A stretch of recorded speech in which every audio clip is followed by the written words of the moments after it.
Bos días a todos e a todas. Imos a comenzar a ordinaria do Pleno do Concello de 28 de noviembre, sesión extraordinaria de 2017, empezando polo primeiro punto do día, que é a aprobación da conta xeral do ano 2016. Señor secretario, ten a palabra. Bos días.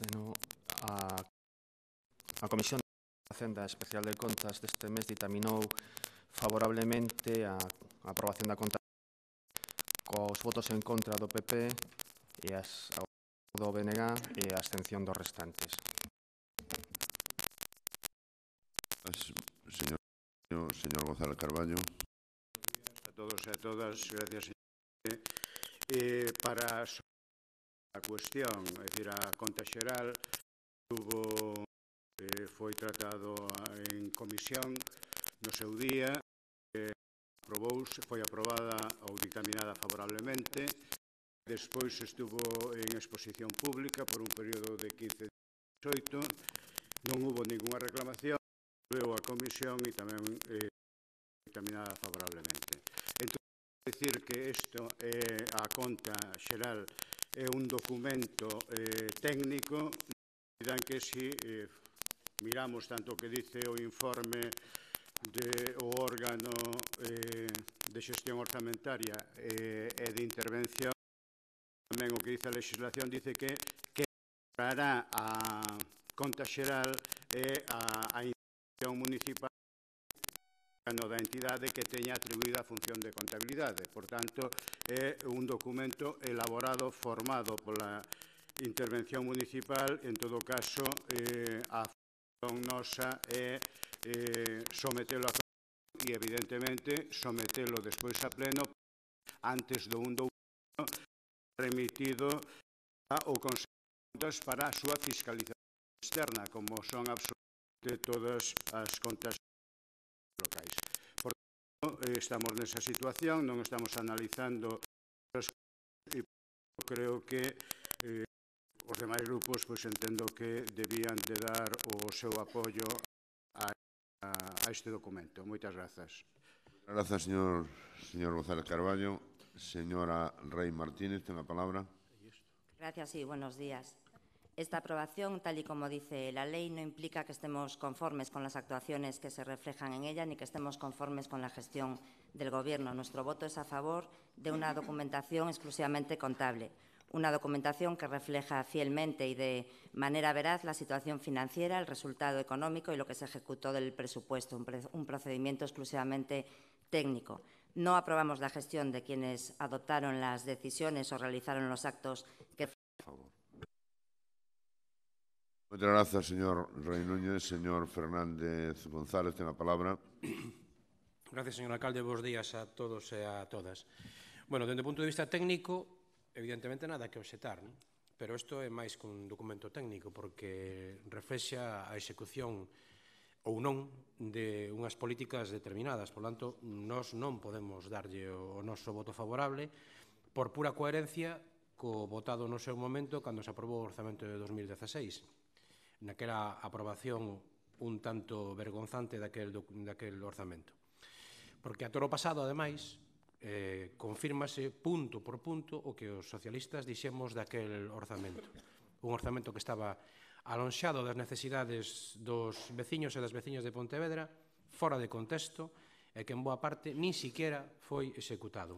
O único salientable dese orzamento foi que permitiu poñer ao descuberto a ineficacia do seu goberno, señor alcalde.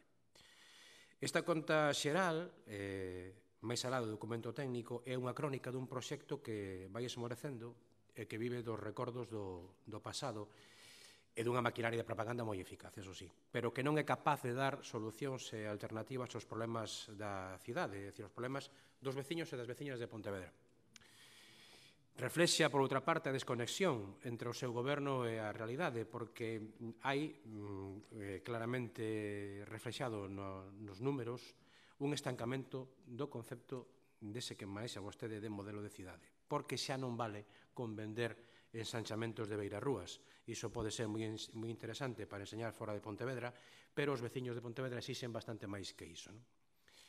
É un fracaso este orzamento porque é o fracaso na elaboración do Plan Xeral de Ordenación Municipal, porque fracasa pola falta de medidas de reactivación económica, polo abandono dos barrios, pola ausencia de plans estruturais para atacar os problemas do rural, que non son os lombos, como pretende o Partido Popular, senón o saneamento, a falla de transporte público, a escaseza de solo para construir, un plan de dinamización económica que faga atractivo vivir no rural. Todo iso falta nese orzamento. Faltou tamén un plan estratégico aprobado e demandado polo CES, e que vostede se nega a sacar adiante. Un plano que nos axude a definir un pouco cal vai a ser o futuro a corto e medio plazo e que nos permita artellar políticas de luces largas e non de luces cortas como está vostede facendo neste mandato. Todo iso faltou nos orzamentos do 2016 e tamén no do 2017. Por tanto, 2 anos perdidos, lembrando o pasado, pero sin proyectar pasión polo futuro. Un orzamento baseado na publicidade e na propaganda, pero lonxe do que necesita Pontevedra. E a verdade é que o seu equipo non axuda moito, señor alcalde, ni siquiera é capaz de ler as grandes necesidades. E voulle poñer un único exemplo sangrante e duro do alonxamento das necesidades da cidadanía. Fai uns días, o Instituto Galego de Estadística publicou os datos sobre os índices de poboación en risco de exclusión. E resulta que temos o dubidoso honor de ser a segunda cidade de Galicia con maior índice de risco de exclusión. Por isto non lle van a dar ningún premio, non lle van a dar ningún premio. Mais do 18% da poboación está en risco de exclusión. Ante esta situación, nin os orzamentos do 16 e tampouco do 17 artellaron medidas para paliar un problema que é de todos, a lo menos de todos os que somos de esquerdas. A política social, que noutros tempos foi modélica, ven sufrindo un proceso de degradación que non é máis acusado polo esforzo e a profesionalidade dos seus traballadores e traballadoras, pero un proceso que incluso vostede se deu conta dele e levou a cesar a responsable de área antes de que todo fose a peor. O certo é que as solucións aos grandes temas nin estaban no orzamento de 16, cuya conta xeral se nos traioxe aquí, nin se esperan. Só hubo fume e propaganda. E, polo tanto, por todo iso, nós non podemos apoiar esta conta xeral por moito documento técnico que se nos queira vender. Moitas gracias. Moitas grazas, señor Fernández González. Señor Domínguez Artime, ten a palabra. Muy buenos días a todos. Buenos días, señor alcalde. Bueno, nos traen aquí la conta xeral del año pasado y para empezar me gustaría decir que me parece que estamos en el día de la marmota, porque su actitud ante el dinero público es la de siempre, la desidia. La lectura detallada de la conta xeral delata los mismos errores, los mismos déficits y los mismos problemas que en años anteriores. No hay ningún propósito de enmienda, no hay capacidad de trabajo y no hay ilusión por sacar los proyectos adelante. La conta xeral nos describe varios problemas del Concello de Pontevedra, pero sobre todo de sus dirigentes. Nos describe un gobierno marcado por la ineficacia a la hora de realizar nuevos proyectos, la opacidad a la hora de realizar las contrataciones y la incapacidad para cumplir su propio presupuesto. Nuestro voto, como ya ha sido ratificado en 2 comisiones, es en contra. Es cierto que es un documento técnico y no votamos en contra de lo que dicen los técnicos ni los servicios de intervención. Lo que dicen es correcto. Pero alguien podría entender, como sucedió en el pasado, que votar a favor de la conta xeral sería estar de acuerdo con una forma de actuación tan poco adecuada o apoyar su gestión, y nada más lejos de la realidad. Para que no queden dudas al respecto de nuestra decepción con el mandato de Lores, votamos en contra.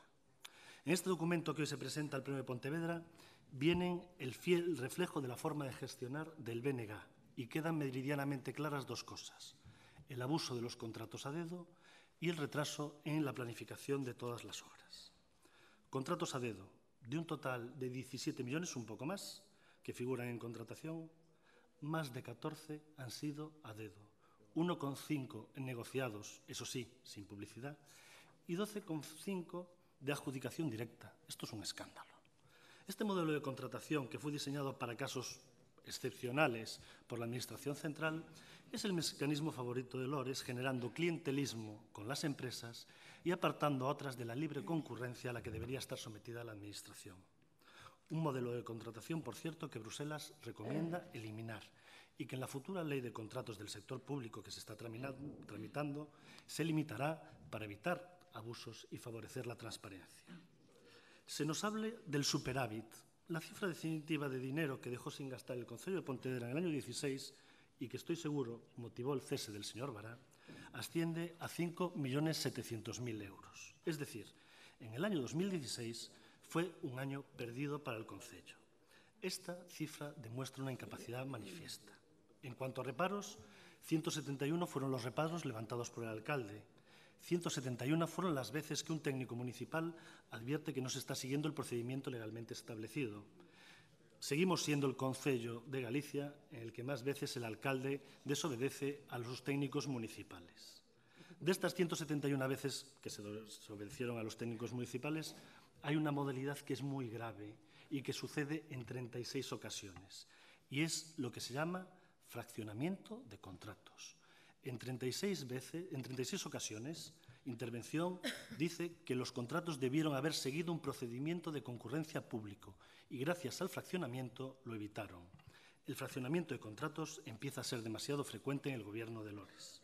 Además, el Servicio de Intervención, en su punto 5 de la memoria, vuelve a advertir que los contratos menores que ha analizado no vienen avalados por ningún servicio gestor y que, por lo tanto, pueden contener errores. Decía el alcalde Lores recientemente en la prensa que la inversión pública es fundamental para el estímulo de la economía local. Por una vez, estoy totalmente de acuerdo con usted, señor Lores. El dinero que invierte el Concello no solo sirve para la realización de obras en la ciudad, sirve además para dinamizar la economía local, sirve para estímulo de empresas que muchas veces lo pasan mal y sirve de soporte para muchos empleos en Pontevedra. Y ustedes traen aquí un documento que dice que podían haber utilizado 6 millones de euros más. Su incapacidad ha hecho que esa importantísima inversión pública sea 6 millones menor de lo que podía haber sido. Podían haber hecho 6 millones en inversión, podían haber dinamizado la economía local mucho más de lo que lo hicieron. No pueden estar contentos, es absolutamente imposible que lo estén y, desde luego, es difícil que nadie esté contento con esta gestión catastrófica del dinero de los pontevedreses. Incapacidad, opacidad, ineficacia y clientelismo definen la política económica del BNG en los últimos años. Pónganse en las pilas, empiecen a trabajar, que ya va siendo hora. Se objetiva ahora un gobierno cansado, sin energía, sin ilusión para sacar los proyectos adelante. Un gobierno más dedicado a las cuitas internas y más interesado en las luchas de poder que en trabajar por los pontevedreses. Sinceramente, señor Lores, la Conta Xeral refleja un gobierno a la deriva que no sabe gestionar y que, desde luego, no piensa en los problemas de los ciudadanos de Pontevedra. Muchas gracias. Muchas gracias, señor Domínguez Artime. Señor González Carballo, tenga a palabra. Sí, moitas gracias. Tanto o representante do PP como o do PSOE parece que están de meritorios para as eleccións internas, para as próximas eleccións ou algo así, porque, bueno, se fajan aí e tal, falando de cousas que xa foron tratadas aquí no Pleno múltiples veces, por tanto, recordarlle que se están en contra de que se fiscalice externamente.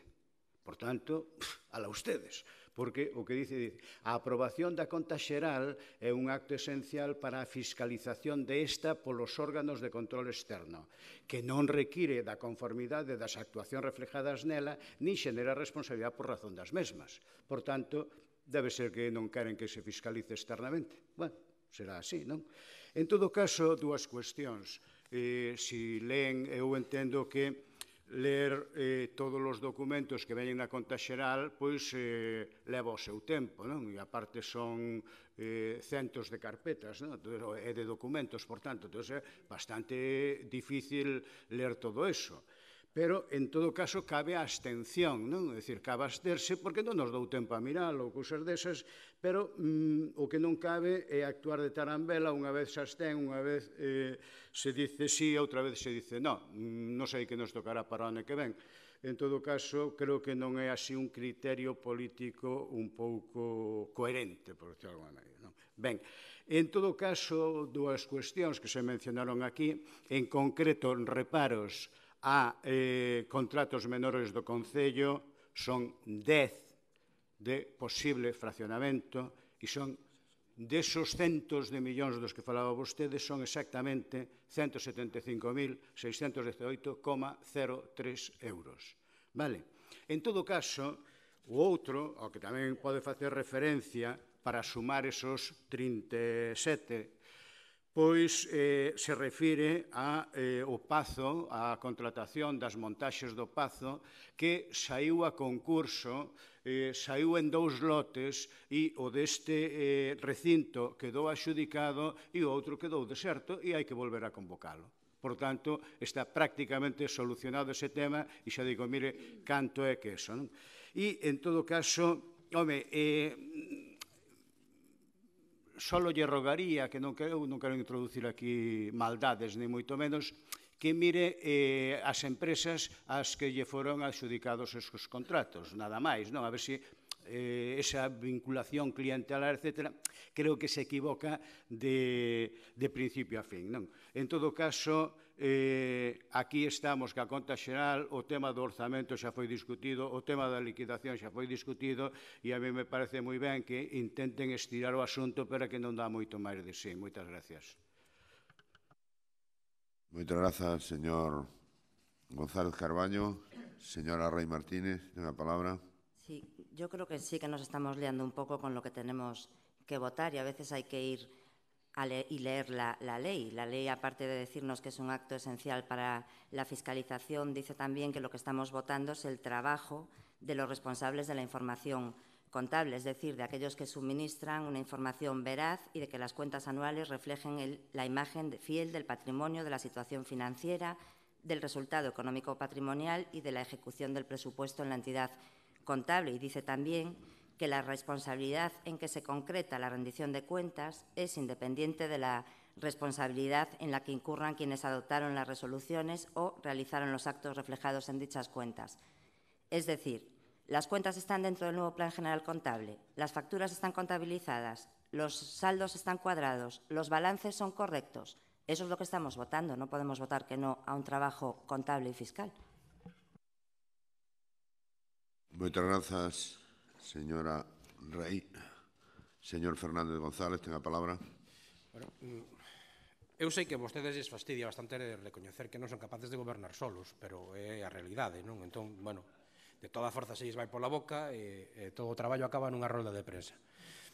En todo caso, señor González, mire, non pode ir vostede contra as súas propias palabras. É dicir, porque fai un ano aquí vostede vinculou a aprobación deste documento a un xeito de dar por vos os orzamentos. Está na acta, vinculouno vostede.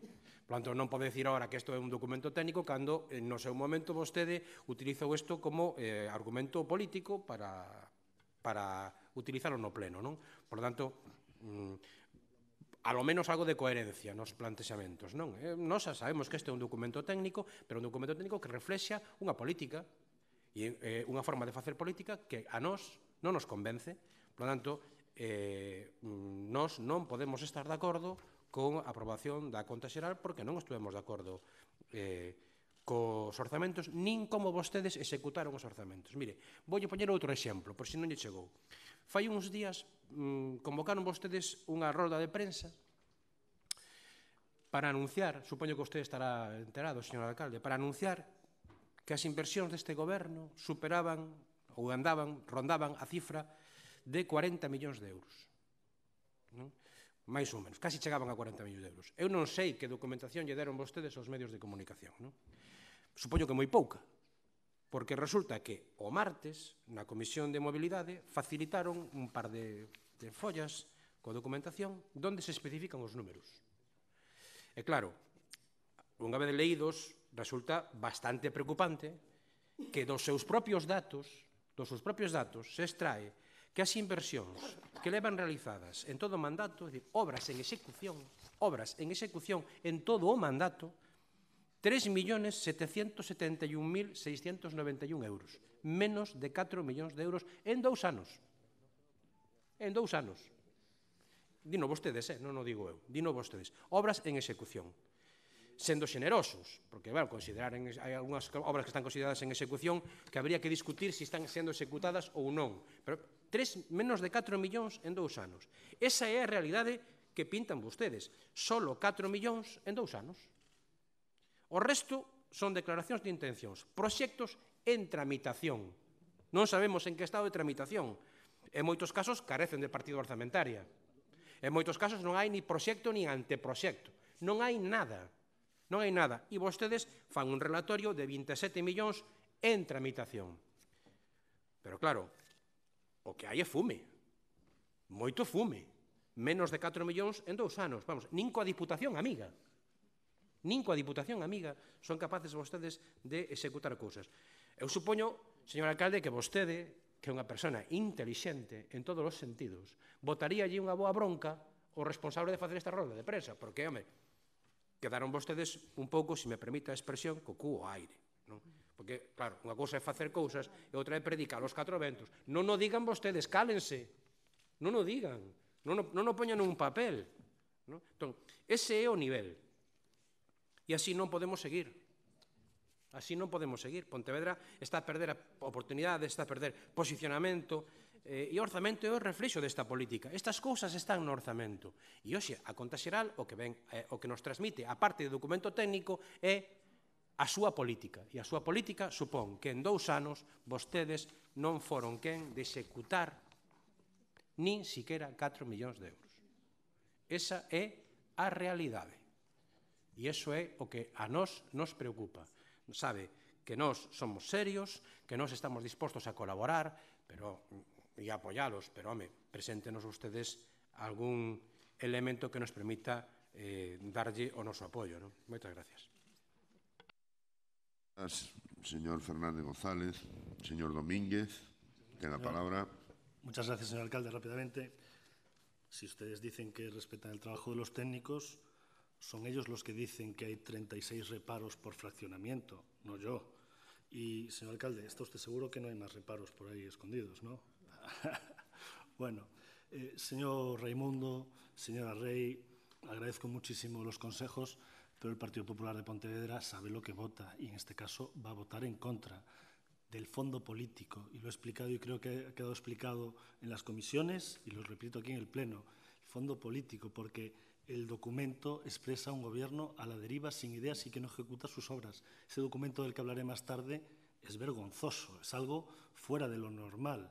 La mayor inversión de la historia de Pontevedra, 3.700.000 euros. Es que se le tiene que caer a uno la cara de vergüenza, de verdad que es algo fuera de lo normal. Pero el Partido Popular, reitero, va a votar en contra del fondo político de este documento, no de la actuación de los técnicos, que en este caso, como otros muchas, es absolutamente perfecta. Muchas gracias.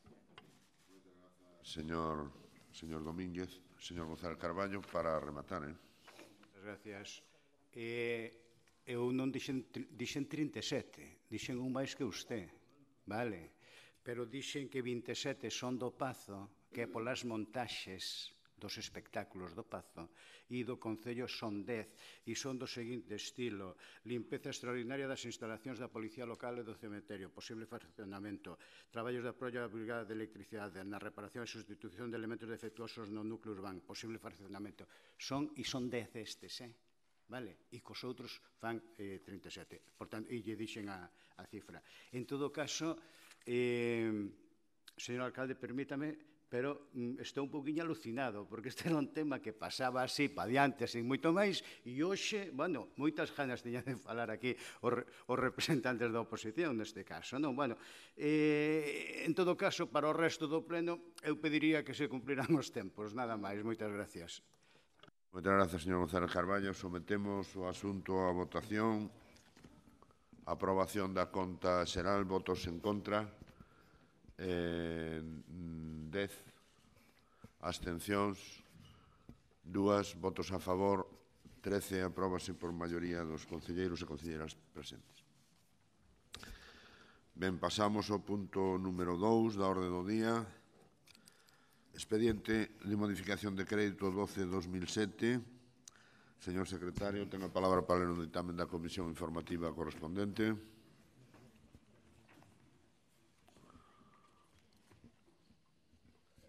A Comisión de Economía e Facenda, na mesma sesión que anteriormente mencionada, ditaminou o presente asunto favorablemente coas abstencións dos grupos do Partido Popular, PSDG, PSOE e Mixto e a favor dos restantes. Moitas grazas, señor secretario. Señor González Carballo, cando lle dea. Pensaba que era cando lle dea a Jana. O expediente de modificación de crédito incluye toda unha serie de investimentos e, en concreto, recolle o que é a financiación íntegra do proxecto de acondicionamento da Rúa Cruz Vermella e perpendiculares. Despois tamén recolle diversas partidas ou dúas partidas en concreto en materia de eficiencia enerxética, en concreto a sustitución da actual iluminación das pontes urbanas e sustituídas por outras de tecnoloxía LED, e tamén a completar a mellora da eficiencia enerxética nas parroquias de Ponte Sampaio e a Canicouva, que é onde xa vai máis avanzado este tema. Ben, isto por un lado. Por outro lado, tamén van, tal como figura no propio expediente, pequenas obras de mellora en diferentes viais do rural, en concreto das parroquias de Santa María de Xeve, Santo André de Xeve, Alba, Campañó, Canicouva, Ponte Sampaio e Lérez. É dicir, en concreto van estas parroquias e veñen, digamos, no propio informe que fai a técnica responsable, pois veñen determinados que núcleos en concreto son, etc. Ben, pois isto ascende a 900.000 euros. Ademais desas cuestións ou destas obras ou proxectos xa elaborados e que figuran no expediente, tamén se contemplan dúas cuestións. Unha é que a financiación que temos para a DUSI está no capítulo 6 e unha práctica ou un elemento, unha cuestión ou unha boa práctica a facer é a realización de unha aplicación móvil para turismo, e que teríamos que poñer a aportación do Concello, que serían 20.570 euros, e, por outro lado, para completar as actividades do Pazo de Congresos e en virtude da memoria asinada pola directora do Pazo, pois ascende a 60.000 euros. Isto, como xa dixen, serían os conceptos que van nesta aplicación e digamos, o 90% das mesmas, como decía, son investimento. En todo caso, se financia co superávit do Concello e dentro dos límites que marca o órgano de tesorería e xestión orzamentaria e intervención municipal o avance da liquidación do orzamento do segundo trimestre. En todo caso, decir que isto son as obras trascendentais tanto para a parte noreste da cidade, que pode ser o caso de Cruz Vermella, como para as parroquias norte e sur do Concello, e, por tanto, agardo o voto favorable dos membros deste pleno. Moitas grazas, señor González Carballo. Señor Rei Núñez, ten a palabra. Bueno, eu quero aproveitar que o Lérez pasa por Pontevedra para lembrar que en febreiro de 2016 María Pontevedra trouxe ao pleno unha iniciativa co ánimo de rescatar para o lecer dos veciños a Praza da Castaña. Instábase o Goberno Municipal a encargarlle os equipos técnicos a redacción dun proxecto de reforma desa praza, seguindo as suxestións feitas no seu día polo movemento veciñal, que incluían a supresión do montículo central. Isto foi aprobado. 5 meses despois, no pleno de xullo de 2016, María Pontevedra trouxo unha nova proposición instando a Xunta de Goberno do Concello a completar o arranxo e urbanización da Rúa Cruz Vermella entre a Praza da Castaña e Padre Gaite coas mesmas características que ten o tramo inicial da Rúa Cruz Vermella entre Padre Amoedo e a propia Praza da Castaña. Isto tamén foi aprobado e 5 meses despois, en decembro de 2016, os dous acordos plenarios serviron de base a unha emenda do noso grupo que facilitou o orzamento xeral do Concello para o ano 2017, que é este. A obra adquiriu unha dimensión maior neste tempo porque inclúe actuacións nas rúas Salustiano Portela e Álvaro Cunqueiro e no entronque con Padre Gaite, cuxos veciños se van ver claramente beneficiados coa mellora da contorna e, por tanto, só cabe felicitarse que isto se estea encarreirando e votar a favor da modificación, non sin antes pedir que se poña un cuidado especial no diálogo cos veciños en intentar resolver consensuadamente os problemas que poidan ir surdindo. Moitas gracias. Moitas grazas, señor Rei Núñez. Señor Domínguez Artime. Non hai nadie máis, pideu.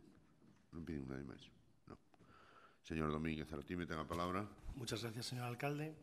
Bueno, hoy traen aquí una modificación de crédito, pero esta tiene un poco de trampa. No es una modificación fruto de la reflexión o del trabajo. Es una modificación impuesta por la ley, fruto de la más absoluta improvisación. Como hay superávit, y ese superávit no puede ser destinado a nada más que no sea en inversión financieramente sostenible o amortización de deuda, pues es lo que pasa cuando a uno le sobran 6 millones de euros y no sabe qué hacer con ellos. Por lo tanto, lo que traen aquí es una modificación de crédito fruto de la incapacidad. De los 5,7 millones, que aquí modifican 3, no nos dice qué va a hacer con el resto, pero se lo digo yo.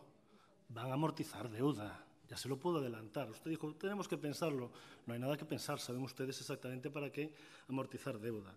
Esta loca carrera que tiene últimamente el BNG de a principios de año solicitar un crédito cuando no se necesita porque tienen superávit, tienen remanente, para meses más tarde amortizar otro crédito hinchando el pecho diciendo qué buen gestor soy, eso es una locura absoluta. Mi duda es la siguiente.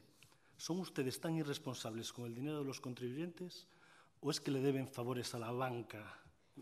Porque últimamente no dejan de pedir créditos y amortizarlos poco después. Y últimamente la verdad es que han hecho bastante buenas migas. Bueno, los importes van destinados a mellora de eficiencia enerxética das pontes urbanas y les voy a decir cómo va a ser este contrato a dedo. La siguiente va a ser mellora de eficiencia enerxética do alumeado público no rural y les voy a decir cómo va a ser la adjudicación a dedo.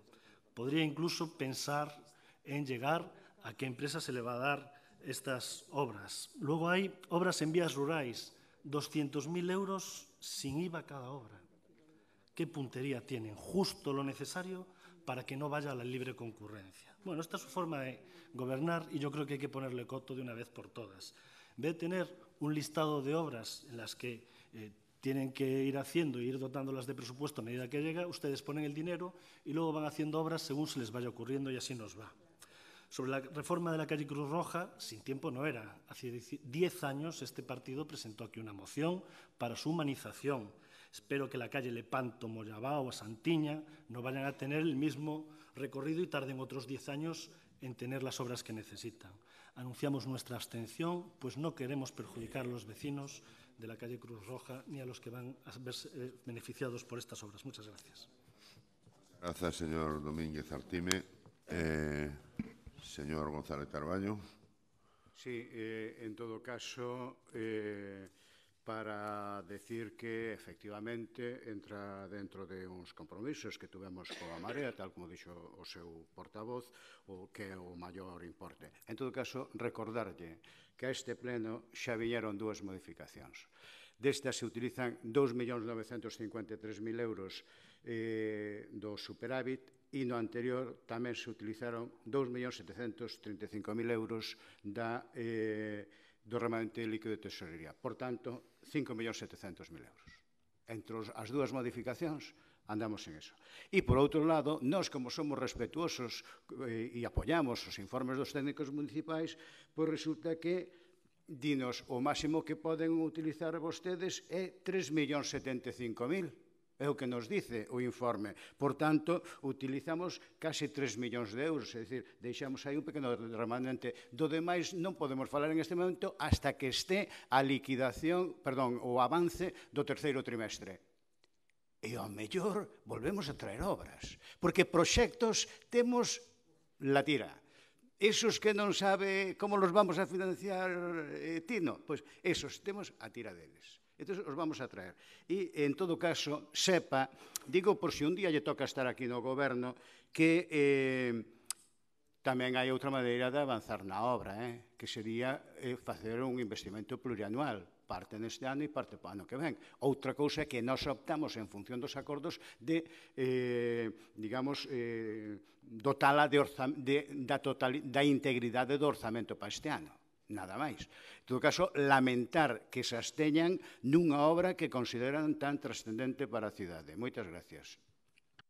Moitas gracias, señor González Carballo. Además, me toca, ¿no? Bien. Bueno, proyectos tienen muchísimos. El problema es su incapacidad para llevarlos a cabo. Muchas gracias. Non se preocupe, señor Domínguez. Vamos a someter o punto á votación. Votos en contra da modificación de crédito ningún. Abstencións 8. Votos a favor 17. Apróbase por maioría. Ben,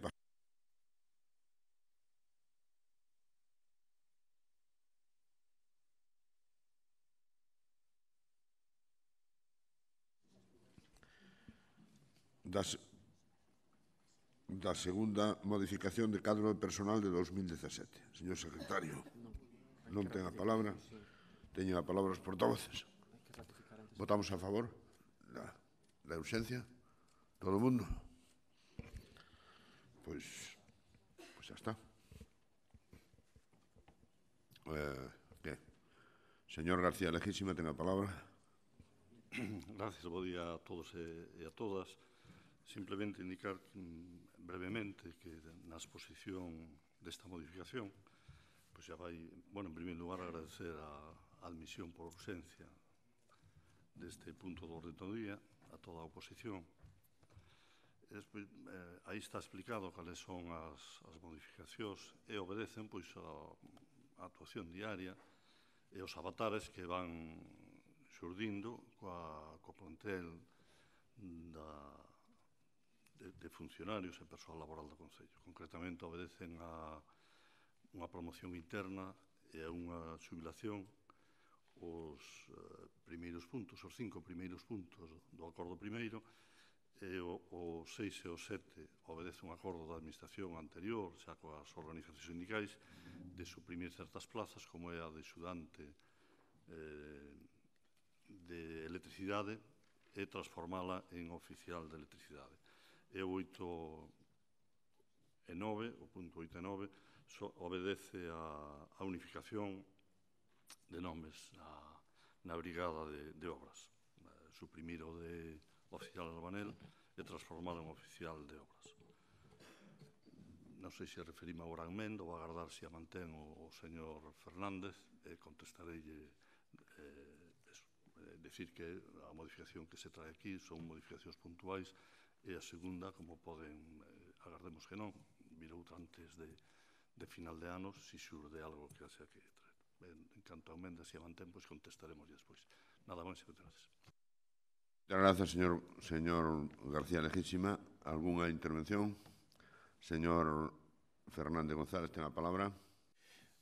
Gracias, señor alcalde. Bueno, a ver, non sei se estamos seguindo ben o procedimento, pero en todo caso, nos o día 26, en tempo forma, presentamos unha emenda de adición a esta proposta que fai o Goberno, no sentido de engadir ao propio acordo o seguinte: suprimir a praza denominada Dirección Xeral de Área de Urbanismo e Servicios Xerais, suprimir a praza denominada Dirección Xeral de Mobilidade e suprimir as prazas denominadas Dirección Xeral de Infraestructuras e Servizos. O motivo desta emenda, eu en principio, vou facer unha única intervención para defender a emenda e para contestarlle ao acordo, a proposta de acordo. O motivo desta emenda é, basicamente, ser coherentes coa nosa posición, que xa mantivemos durante o debate dos orzamentos, tanto do 16 como do 17. Neste momento, se presentaron emendas por parte do Grupo Socialista tendentes a eliminar das partidas das orzamentarias as adicadas ás direccións xerais para utilizar eses cartos, por exemplo, na ampliación da plantilla de traballadoras e traballadores sociais. Por lo tanto, esta emenda que presentamos aquí hoxe é un exercicio de coherencia e a xustificación non é outra que a que xa se mantivo neste Concello noutros tempos e noutros mandatos. Se todos os concelleiros que non están xubilados teñen dedicación exclusiva, concelleiros do Grupo de Goberno me refiero, todos os concelleiros do Grupo de Goberno que non están xubilados teñen dedicación exclusiva. Non se entende moi ben a necesidade de que existan 4 directores xerais, salvo que o señor alcalde desconfíe das capacidades dos seus compañeiros. Nós entendemos que é curioso que os mesmos que noutros tempos criticaban despilfarros aquí ou en outras institucións como a Diputación, pois ora apliquen sistemas máis parecidos aos da dereita. En todo caso, a nós nos parece un gasto perfectamente suprimible. Estamos a falar de máis de 200.000 euros anuais que se poden dedicar a outros fins e por eso compartimos a idea de suprimir as plazas. E en canto á modificación presentada, a proposta de acordo presentada polo Grupo de Goberno, o que nos preocupa é algunhas cousas das que se din no informe de intervención, non a proposta en sí, sino algunhas das cousas que se din no informe de intervención, porque compartimos totalmente a reflexión de que non é fácil de entender esta modificación do cadro ao marxen dunha revisión da RPT que se está realizando e para que hai contratada unha empresa xa no seu día, creo que era no 2016. Está moi claro que moita presa non se están dando vostedes en traer aquí a modificación de RPT ou pode que as conclusións do estudio non lle gusten a vostedes e por eso teñan paralizado o proceso. Hai tamén outra observación grave indicando que a proposta contravén o artigo 28 da Lei de Emprego Público de Galicia. Convendría que explicasen esta situación vostedes, por si resulta que vamos a ser insumisos agora. É igual de importante a referencia que no informe se fai a algunhas situacións que pasaron de excepcionais a cotiáns como o cobro de gratificacións con carácter fixo. En todo caso, nós insistimos, presentamos unha emenda que supoño que se votará con carácter previo e en función de eso, pois, pediremos, por tanto, a supresión das plazas das direccións xerais. Grazas, señor Fernández González. Señor García Lejísima, ten a palabra. Ben, bo día outra vez. Achegarse un poquinho o micrófono, que senón parece que temos que... Sí, será a miña voz de baixo que teño, non? Sí, pero... Ben, en fin... Señor Fernández, eu realmente preocúpame iso que dixo vostede de que si nós, o señor alcalde, non confía nos seus concelleiros e por eso quere ter directores xerais, porque teño a impresión que no mandato anterior non, no anterior, que había 2 direccións xerais ocupadas que estaban baixo a dirección de 2 concelleiros socialistas. Non sei se o seu grupo daquela non confiaba, o señor alcalde non confiaba nos seus concelleiros e por eso nomearon daquela. Seguramente non lle gusta que volva a tempos pasados, pero vamos, é que non sei a que ven isto. Mire, o que se trae aquí é unha modificación puntual, unha necesidade que hai que ver, que hai que cubrir. Si promociona un funcionario e hai que leválo que ocupa outra plaza, pois habrá que facer algo, se non hai, digo eu, vamos.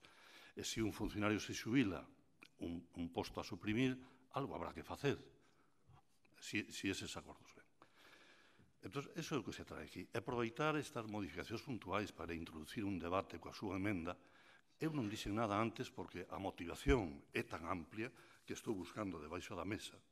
A motivación é tan amplia desa supresión das Direccións Xerais, que por eso non me permitín non encomendala. Esta é a segunda modificación deste ano, puntual. Veu outra que vostede non falou deste asunto das Direccións Xerais. E o que me sorprende é que teña vostede ese afán de suprimir a única dirección xeral ocupada que estivo, o director que ocupa agora, creo que estaba baixo as ordes ou dirección, ou como se lle queira chamar, dun membro do seu partido no mandato anterior. E vostede votou a favor de mantelo. E agora tamén, non entendo isto.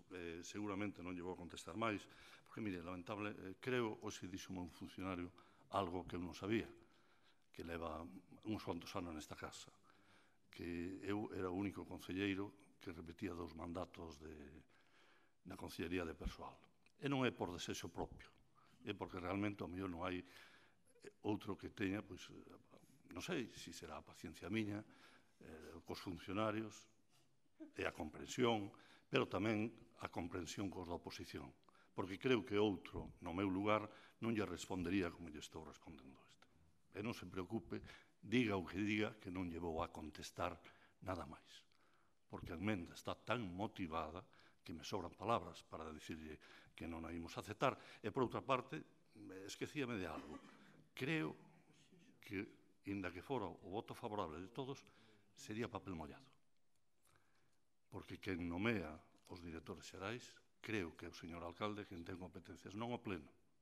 O pleno terá competencias para fixar as súas retribucións, pero non para nomealos. Entonces, traelo aquí é para, non sei, pode afear outras cousas, home, pero o traballo diario que fai, que se levan a cabo na Concellería, cando hai estes movimentos de persoal, xa bastantes quebradeiros de cabeza me dá a min, e tamén algunha alegría, como para que veñan aquí a importunarme, que o dixen unha vez, que dicía o meu home, non me molesten con estas cousas, moléstenme con outras que realmente teñan empaque, pero non estas modificacións que leva o seu traballo para traelas aquí. A negociación cos sindicatos, etc., cando son cousas que non queda máis remedio que facelas, este concelleiro ou este outro. Moitas gracias polo seu esforzo, moitas gracias pola súa oportunidade ou oportunismo de traer esta emenda, pois, xa digo, non lle vou entrar en máis debate con este tema. Moitas gracias. Xa digo, o que podemos facela é sacala do cadro persoal, se é o que pretenda vostede, porque se se ten no cadro persoal é porque queremos voluntariamente tela, como os outros órganos directivos. Non tiñamos necesidade de ter os directores xerais aquí. Se non nos tiveramos no cadro persoal, non habería lugar esta emenda, non? Entón, se o que quere vostede é que se retire do cadro persoal, retirámolo, e así, na próxima modificación que traíamos, non ten vostede a oportunidade de pedir esa emenda, porque non estará xa no cadro persoal, non? Nada máis e moitas gracias. Moitas gracias, señor García Legísimas. Señor Rei Núñez, ten a palabra. Ben, bueno, agora quedoume un pouco claro que pasaba coa emenda, porque perderame un pouco na explicación do señor Legísima e non tiña claro. Nos esta proposta coñecémola ao LUMS, non parece tempo razonable para poder estudala devagar. De todas maneiras, sempre queda ir polo libro, que neste caso é o que din os técnicos do servizo. E no seu informe sobre isto, chama a atención a modificación illada e que ao mesmo tempo afecta en profundidade a varios servizos, cando na actualidade se está a levar a cabo un proceso de revisión de relación de postos de traballo, ou polo menos consta a contratación de asistencia técnica para iso, con data 17 de outubro de 2016. Case hai un ano que se contratou ese traballo. Intervención tamén di, existen unha serie de distorsións encubrindo como medidas provisionais e excepcionais problemas que en realidade son estruturais. E tamén di, o abono continuado de gratificacións polo desempeño de traballos fora do horario converte en periódicas as gratificacións que por definición non poden ser fixas nin periódicas. E tamén di, determinados funcionarios cobran produtividades por asunción de tarefas de superior categoría, suposto previsto como medida excepcional e temporal, e vense alongado mesmo anos. Non son reparos menores, e tamén parece razoable o que argumentaba o compañeiro Fernández do Grupo Socialista anteriormente sobre as direccións xerais e, en todo caso, poderíamos recorrer a quen tivo algo máis de tempo para estudiar este asunto, que a Mesa Xeral de Negociación do Concello en este tema atopou unha postura unánime, segundo consta en acta do 3 de xullo de 2017, dos 5 sindicatos representados no Concello. A CIGA votou en contra, a FUMPO votou en contra, Comisións votou en contra, a CESID votou en contra e a UGT votou en contra.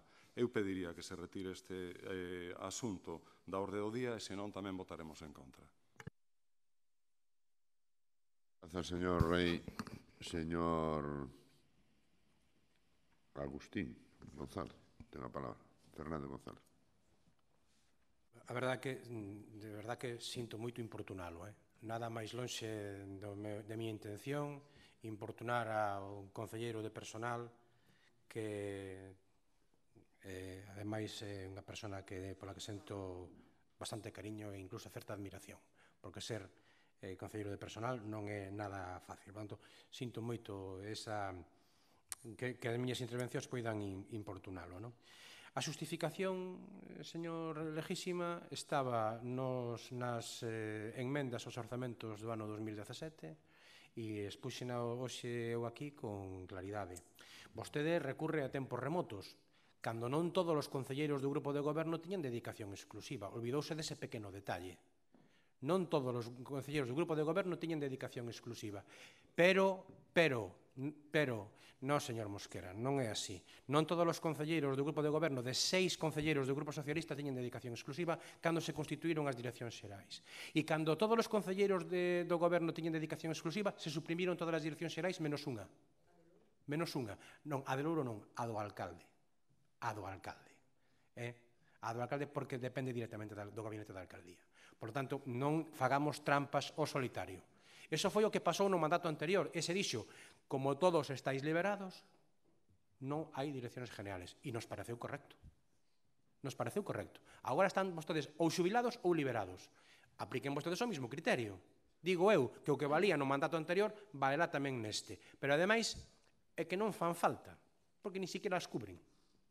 Non fan falta, están aí, simplemente, pero nin as cubren. Por lo tanto, que máis dá? Se esteñen aí para nada, suprímanas. Por lo tanto, eu creo que é bastante razonable a proposta que fai o Partido Socialista, incluso vista no tempo histórico. Nos vimos aquí a facer política. As consecuencias administrativas que poida ter a nosa proposta se sale adiante serán outra cousa. Xa veremos as consecuencias administrativas que teñen, se son as que usted di ou non. Pero, en todo caso, aquí vimos a facer política. E a política, que é este órgano para facer política. E a nosa política é utilizar os recursos mellor dos que están utilizando vostedes. E por eso creemos que 200.000 euros pódense dedicar a outras cousas e non estar sometidos ao cuadro de personal como direccións xerais. Nada máis. Bueno, pedir o voto a favor da nosa enmenda, evidentemente. Señor Fernández González. Señor Martín González, tiene la palabra. Gracias, señor presidente. Buenos días a todos.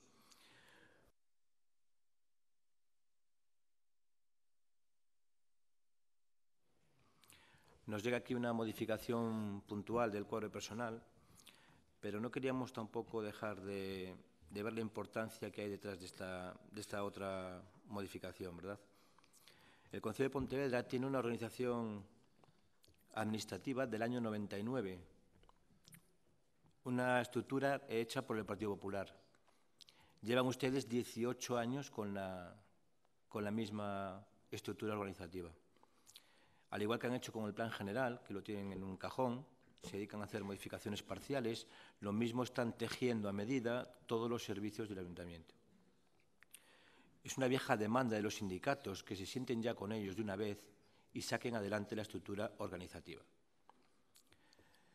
Al igual que ocurrió con el PSON, que dejaron ustedes 1 millón de euros en un cajón, en el año 2010 se propuso la modificación de la estructura organizativa. No debió ser de su agrado, ante la avalancha de alegaciones que tuvieron, que se dejaron en un cajón 30.000 euros y seguimos con la estructura organizativa del año 99. Finalmente, el año pasado, en noviembre, se contrata de nuevo otra empresa para ver si por fin tenemos ya un proyecto organizativo adecuado a la época en la que estamos viviendo. Había un compromiso incluso de resolverlo en 5 meses y va para un año.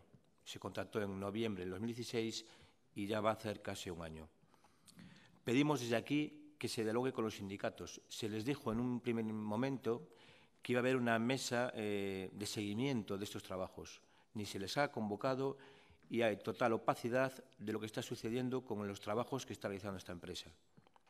Aventuramos situaciones de conflicto próximas, precisamente por la falta de diálogo. Las aventuramos. Ya las hay y va a haber más. Ya le gustaba este proyecto al señor Raimundo de aquella, del 99, y lo estamos comprobando ahora, ¿no? que de hecho en 18 años no lo ha modificado en absoluto. Seguimos con lo que él decía que era el proyecto del Partido Popular. En la mesa de negociación de julio, los sindicatos se les presentó esta propuesta y lo que decía mi compañero de María Luis Rey, todos, absolutamente todos los sindicatos votaron en contra de esta modificación del cuadro de personal.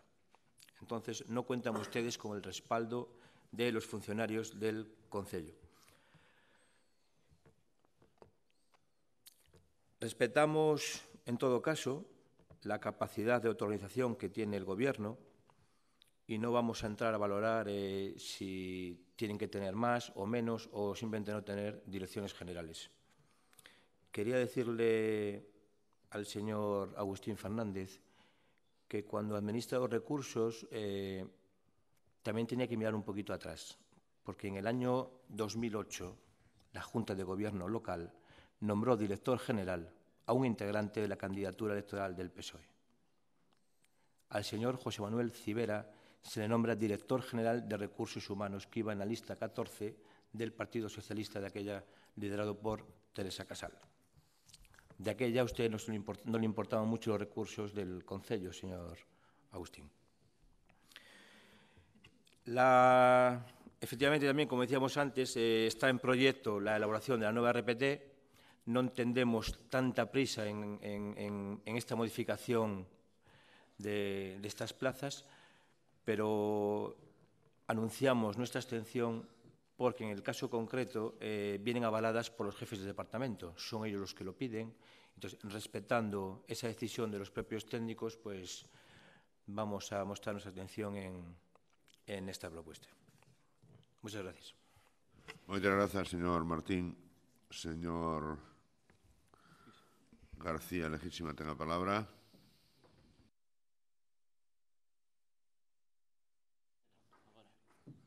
Simplemente para pechar, insistir no que acabo de decir. Se teñen algunha dúbida, consúltena que hai o señor secretario. Os efectos prácticos desto son absolutamente nulos. Entón, da enmenda, xa queren votar, vótena. Si queren que pintemos de verde o cuadro de persoal no tema dos directivos, pois facémoslo. Porque o que teñamos que facer, e podemos facer máis para diante, é sacar os directivos do cuadro de persoal que non teñen que estar aí. Entón, se os mantemos voluntariamente aí por unha cuestión de, en fin, que toda a plantilla este no mesmo, pois, home, vir agora que o retiremos non venga nada. Entón, os efectos prácticos son nulos, porque quen nomea é o señor alcalde. Quen ten esa potestade non ten esa facultade de suprimir, nin de crear, nin de cubrir isto o pleno. E en canto á cuestión do estudio, mire, eu veño todos os días ao Concello e aquí, máis ou menos, todos os funcionarios nesta casa van facendo o seu traballo dunha maneira máis eficiente ou menos eficiente e da mellor maneira posible. E cando un funcionario se xubila ou cando ascende, pois temos que facer algo, non podemos permanecer quietos. Eu respeto e acato, como non podía ser de outra maneira, un informe de intervención, pero o día a día temos que resolver en canto, incluso, cando lle toca tamén na segunda planta do Concello. Cando na segunda planta do Concello hai unha xubilación, pois seguramente, se actuamos desa forma, que actuaríamos igual, teríamos o mesmo informe e respetaríamoslo.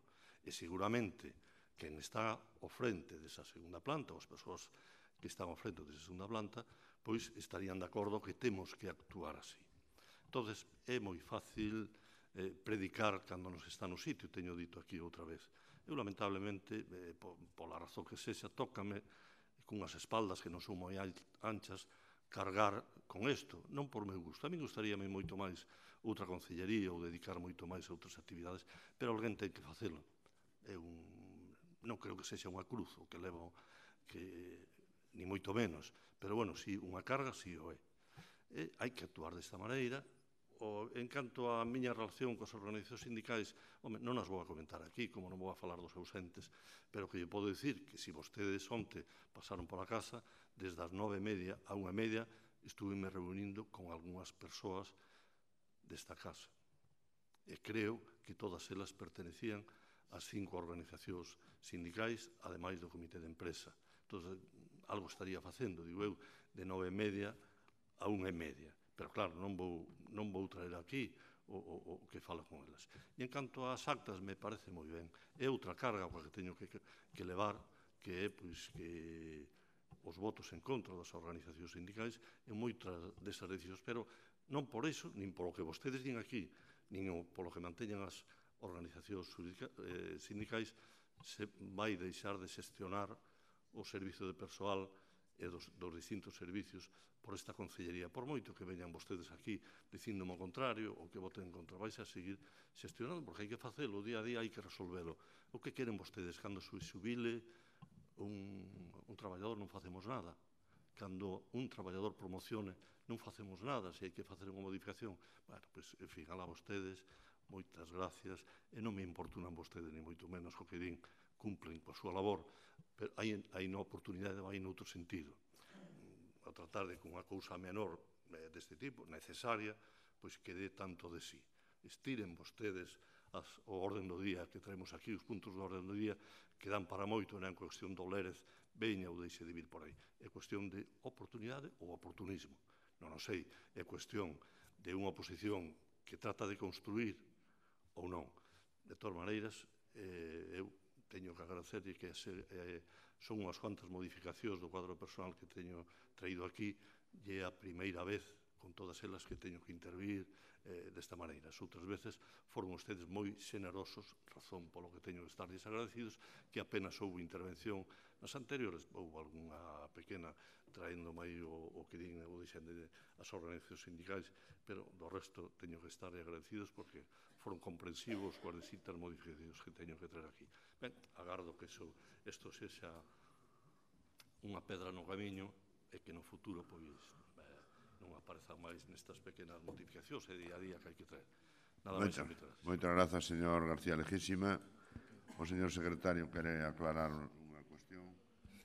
Sí, pois, sinceramente, con respecto á emenda, esta Secretaría non intervén respecto das iniciativas que se presentan polos diferentes grupos municipais, incluídas as emendas, cando non teñen efectos jurídicos máis alados ou efectos máis alados meramente institucionais ou políticos.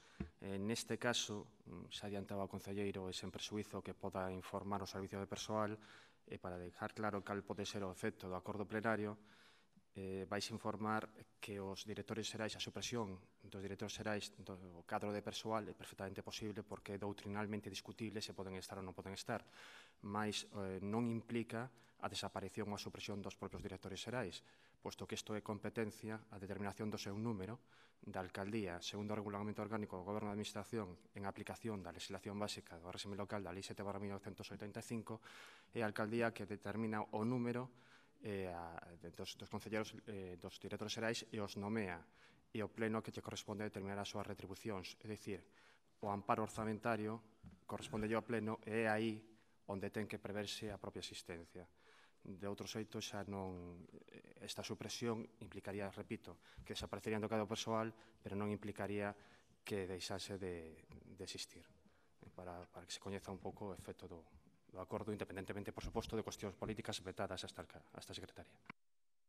Moitas grazas, señor secretario. Entón, sometemos a emenda a votación. Primeiro, de supresión do señor Fernández González. Votos en contra da emenda de supresión dos secretarios, perdón, dos directores xerais. 12, abstencións 7, votos a favor 6. Rexeítase por maioría e sometemos o punto a votación. Votos en contra do punto do día 5, abstencións 8, votos a favor 12, apróbase por maioría. Punto número 4, aprobación do texto definitivo do proxecto de primeira modificación do regulamento do uso de verteduras á rede municipal de saneamento de Pontevedra. Señor secretario.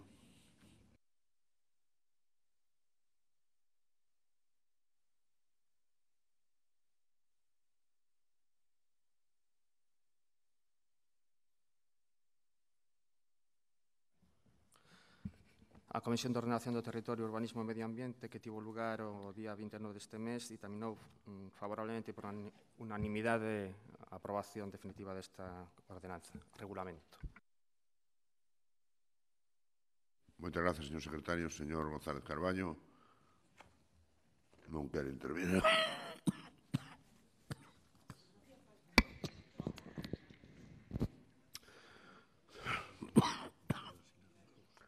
Señor Rey Núñez, ten a palabra.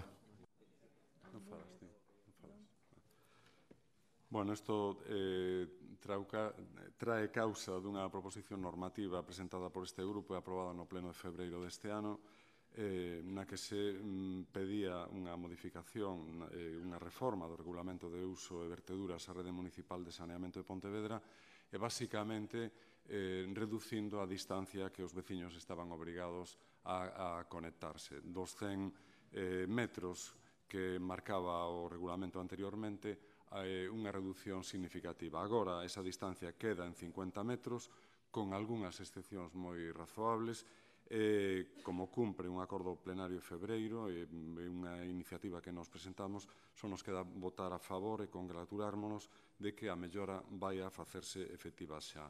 Gustaríanos que esta relativa celeridade se prodigase máis en moitos outros asuntos. Moitas gracias. Moitas gracias, señor Rey Núñez. Señor Moreira Ferro, ten a palabra. Gracias, señor presidente. En relación a este asunto da modificación do regulamento, bueno, nos queremos a votar a favor. Simplemente queremos subliñar o recoñecemento e o éxito de todos eses veciños que no seu momento sufriron o que xa comúnmente se conoce como o timo do alcantarillado, do que foron víctimas, en particular, veciños de Campañó, os que se lles cobrou, se lles mandaron recibos para cobrarlles por un servizo que non estaban recibindo, que en moitos casos non tiñan posibilidade de recibir, e non solamente se cobraba ese ano, sino os 4 anos anteriores. Creo que isto foi un antes e un despois, os veciños xa non calan, señor Fernández Lores, polo tanto, creo que o que reivindicaban eles, e nós trouxemos a este pleno que os 100 metros de distancia se reduciran para homoxenizalo, polo menos coa normativa da Xunta de Galicia dos 50 metros, creo que é unha vitoria, unha derrota deste goberno, pero unha vitoria dos veciños, e, polo tanto, nos felicitámonos de que, por fin, vostedes caeran a conta de que iso era unha completa injustiza e, sobre todo, era unha injustiza o que vostedes estaban a facer cobrando indiscriminadamente e sabendo que había veciños que tiñan dificultades para pagar eses recibos, cobrando indiscriminadamente por un servicio que non recibían, e non solamente ese ano, sino os 4 anos anteriores. Por lo tanto, nos anunciamos o noso voto a favor. Nada máis e moitas gracias. Moitas grazas, señor Moreira. Algúnha intervención? Non hai intervención, sí, señor González Carballo. Sí, vamos a ver, esta aprobación definitiva houve unha aprobación provisional que xa todos defendemos a nosa posición e en todo caso aquí é porque houve unha suxerencia e en consecuencia ten que vir a pleno para aceptar ou rexeitar esa suxerencia que se presentara. Nada máis, é o que traemos a este pleno. En todo caso, bueno, se queremos alongalo, tamén eu podo falar de todos os artigos do regulamento, non? E en todo caso, este goberno quen toma a iniciativa. E este goberno efectivamente, acordado tamén co Grupo Marea, que acorda traer nunha serie de parámetros este asunto a pleno. E nesa intención estábamos, entre outras cousas, tal como dice o propio texto, por homoxeneizar. Entón, resulta que desde o noso regulamento salira ao da Xunta de Galicia, por eso adaptamos a 50. E porque nos parece positivo, punto.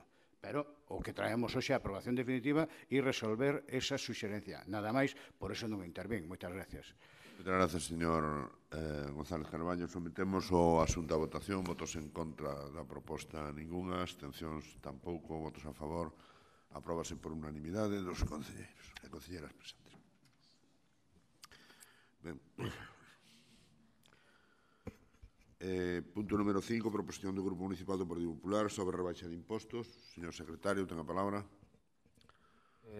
O asunto foi ditaminado na Comisión de Economía e Facenda favorablemente, obténdose un resultado de empate que cos votos en contra do Grupo Municipal do BNG e a favor dos grupos do Partido Popular e Mixto Ciudadanos, e a abstención dos restantes se repetiuse a votación con idéntico resultado e dirimou o voto de calidade da presidencia.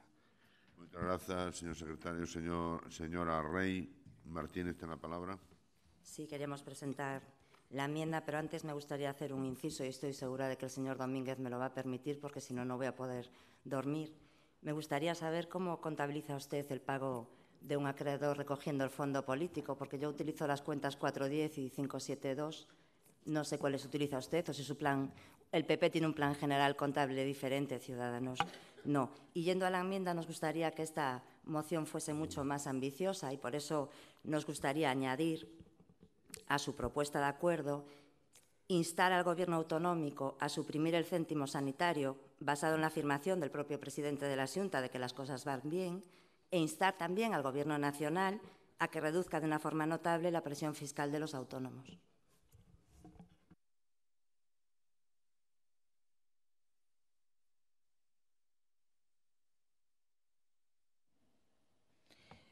Señor Domínguez, ten a palabra. Espera que te borro. Dalle outra vez.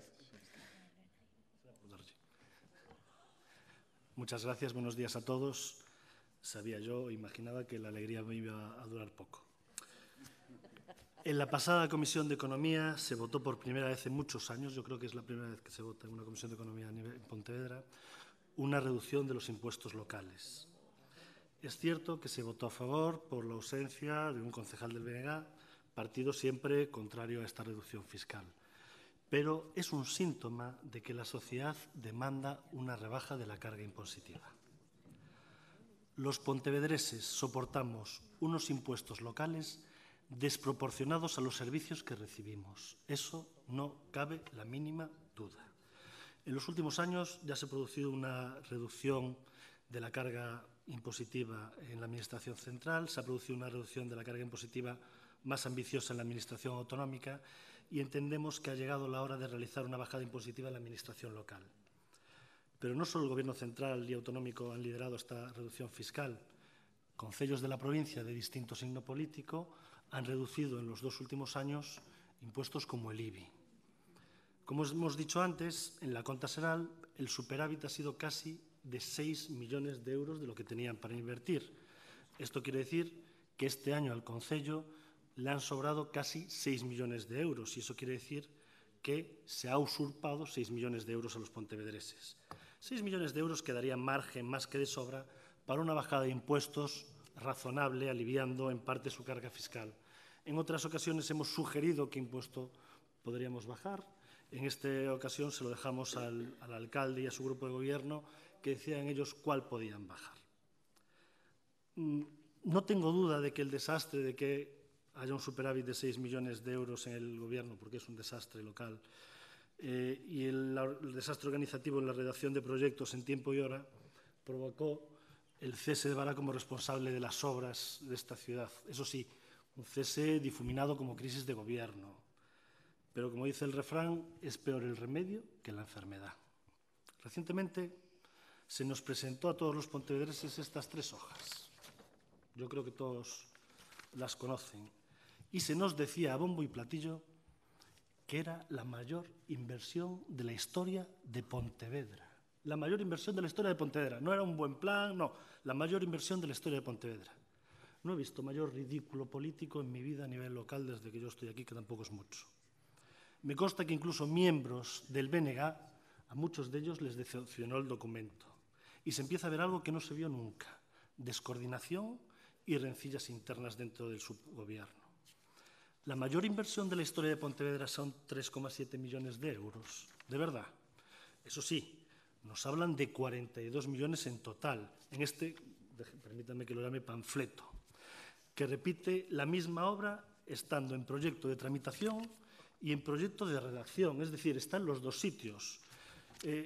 Habla 3 millones en ejecución, nada que decir, en 2 años 3,7 millones, todos sabemos lo que es ridículo para el presupuesto que maneja el Gobierno. Tiene 45 proyectos en tramitación, deben estar tramitándose en la mente de los concejales del BNG, y solo 7 en redacción.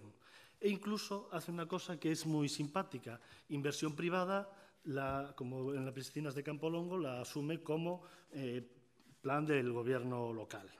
Yo creo que de estas obras que vemos aquí en tramitación, la mayoría no las veremos jamás por la incapacidad ya visto en muchas ocasiones. Yo le pediría al alcalde, no está, pero que si me oye o si me lee en el futuro, le pediría un favor, y es que cambie a la persona encargada de hacer este panfleto, que vuelve incluso el señor Barán, no lo sé.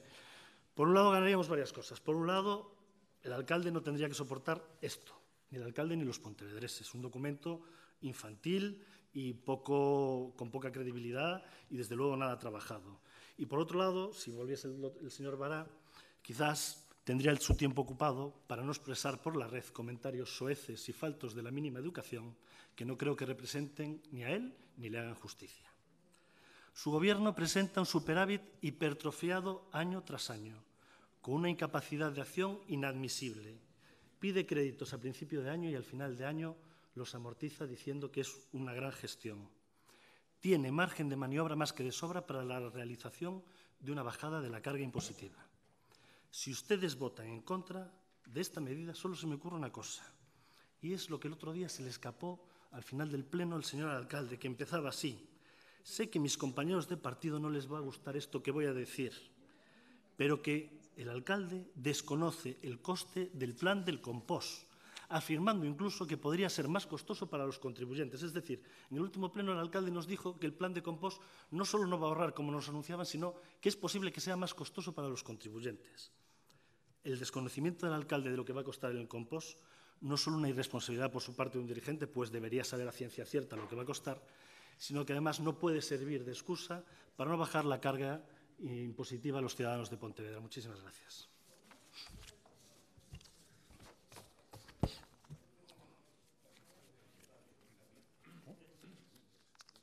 Señora Rey, ten a palabra.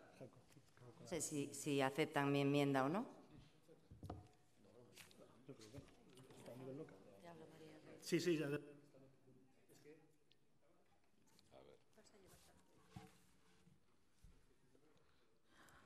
A ver, que me vou liar. Vostede é o ponente. Agora empezan o turno de resposta dos grupos. Primeiro fala a señora Rei, despois van falando todos os grupos e xa lle contestará a vostede no seu turno de réplica, porque senón eu me lío.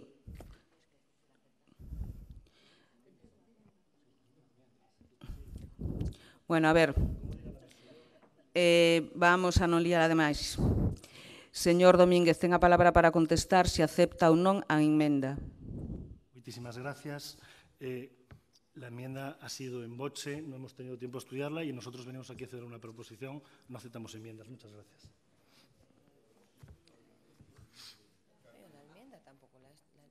Un momento, que aquí hai moitas luces verdes. Señora Rei, quere intervir, non? Xa consumiu un turno, foi breve. Ten a palabra. Bueno, ya que el Partido Popular solo quiere bajar los impuestos en aquellas administraciones que no gobiernan, me reafirmo una vez más en que sus mociones son exclusivamente para dar titulares en prensa. Yo estoy de acuerdo con su moción, pero en la exposición de motivos hay afirmaciones con las que desde luego no estamos de acuerdo. Ustedes dicen que se ha producido una reducción significativa en la carga impositiva tanto en la Administración central como en la autonómica. Pues miren, si para Pontevedra piden la misma reducción, podían haberse ahorrado la moción. Hablan también de que entienden que con una mejor gestión, una optimización del gasto, si se priorizan las necesidades de los pontevedreses y del concello, hay cabida para reducir la carga impositiva de los vecinos. Pues mire, señor Domínguez, entraríamos en desestabilización presupuestaria, porque si se ejecuta el 100% de la inversión, no se pueden reducir los impuestos. Las cosas hay que contarlas como son y hay que decir la verdad. Habría que minorar la inversión, así podemos hablar con propiedad y podemos contar la verdad a los vecinos, que es lo que deberíamos de hacer. Realmente reducir la inversión tampoco sería un problema, porque aquí la inversión se hace en base a unos proyectos que también venden mucho en prensa, pero tampoco se hacen. Sí es posible bajar los impuestos, pero desde luego no como ustedes lo cuentan, porque bonito sí que queda. Pero el problema de los presupuestos y de los números es que 2 más 2, sea más bonito o más feo, siempre da 4. Y después hay algo que todavía entiendo menos y que ya es el colmo de los colmos. Los impuestos se pueden bajar, claro que se pueden bajar. Y el alcalde dice no. Oiga, como si el dinero saliese de sus bolsillos, pero lo cierto es que el dinero también sale de los nuestros. Y a mí me gustaría saber qué plan económico hay en el Ayuntamiento de Pontevedra. Y me gustaría saber qué medidas se van a adoptar para que los vecinos y las vecinas mejoren sus vidas. Grazas, señora Reis. Señor Rei Núñez, ten a palabra. Bueno, xa por non falar do que fai en materia impositiva o Goberno central e o que fai o Goberno da Xunta de Galicia, simplemente unha comparativa de concellos nos permite chegar á conclusión de que os ingresos tributarios liquidados, que son os reais, en 2015, que son os últimos dos que hai datos no Ministerio de Facenda, foron en Pontevedra de 591 euros por habitante. Os terceiros máis baixos das cidades galegas. Por certo, encabeza a cidade de Ourense, gobernada por un alcalde do Partido Popular, con 748 euros por habitante, máis de 100 euros da segunda cidade, que é Santiago de Compostela. Parece evidente que reducir tributos significa reducir a recadación se dispós de menos cartos, ou recortas ou deterioras os servizos, ou recorres ao endebedamento, do cal a rebaixa que agora propoñen os populares converteríase nun boomerang, porque os cidadáns estaríamos obrigados, condenados a ter que poñer os cartos que agora supostamente quedarían no noso peto. Poderíase falar aquí do que fan cos cartos os gobernos do Partido Popular, como os presididos por Jaume Matas ou como presidido por Ignacio González, que xa sabemos onde acabaron, e tamén de supostas baixadas de impostos polos gobernos de Rajoy ou de Feijóo.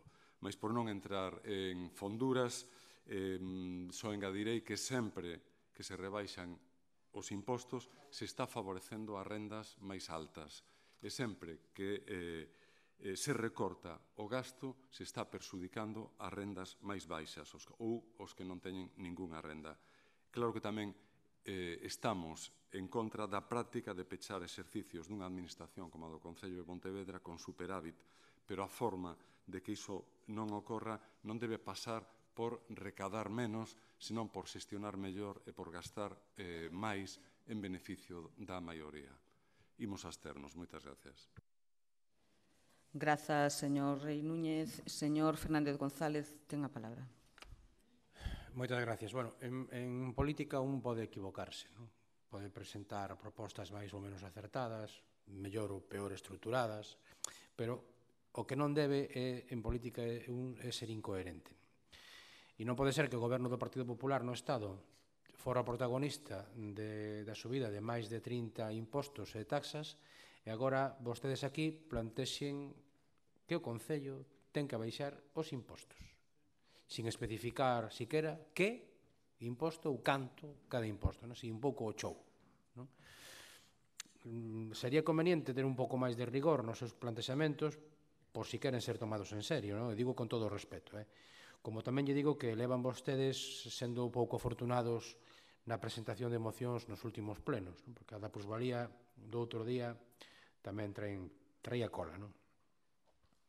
Supoño que non fará falta que lle faga un percorrido por todos os impostos que vostedes incrementaron dende o goberno do PP, porque supoño que vostedes estarán ao tanto. Supoño tamén que non temos por que falar da presión fiscal de concellos gobernados polo Partido Popular, porque tamén supoño que estarán ao tanto. E supoño que se darán conta de que vir hoxe aquí a instar unha baixada de impostos municipales cando o seu partido non fai outra cousa que incrementar a presión fiscal, pois non parece moi coherente, non?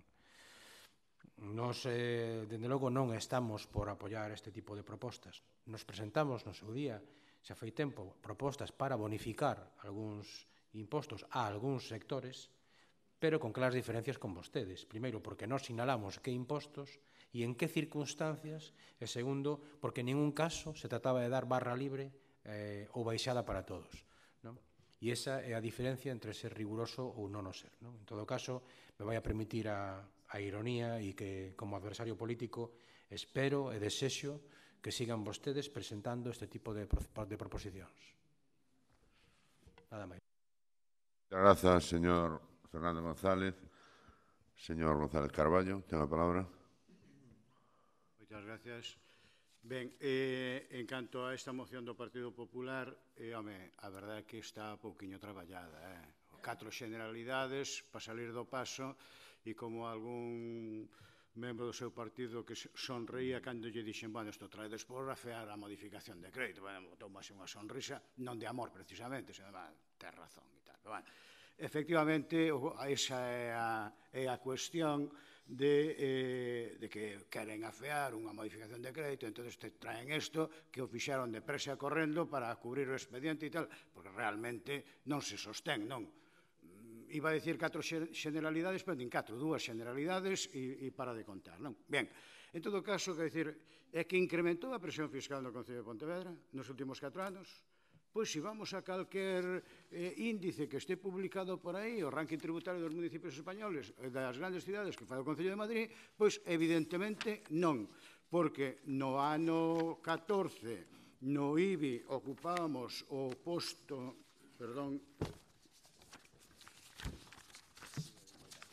o posto 42 no ano de 52 concellos, no ano 15 o 42, no ano 16 o 42 e no ano 17 o 42. Ben, pero vamos a outro, é dicir, vamos ao seguinte, das actividades económicas. Ocupábamos o posto 34, ocupábamos o posto 34 no 14 e no 15 e no 16 e 17 o 33. Vale, similar. Vamos a outro imposto que é o de vehículos de tracción mecánica.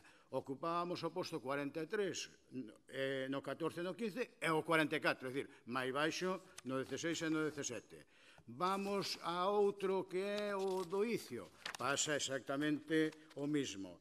40, 41, 41. Vamos ao do plusvalía, que é ese que no que vostedes nos querían facer un incumplimento a la catalana o outro día no pleno, pois estamos exactamente igual, non? É dicir, estamos en concreto, si está aquí o de plusvalía,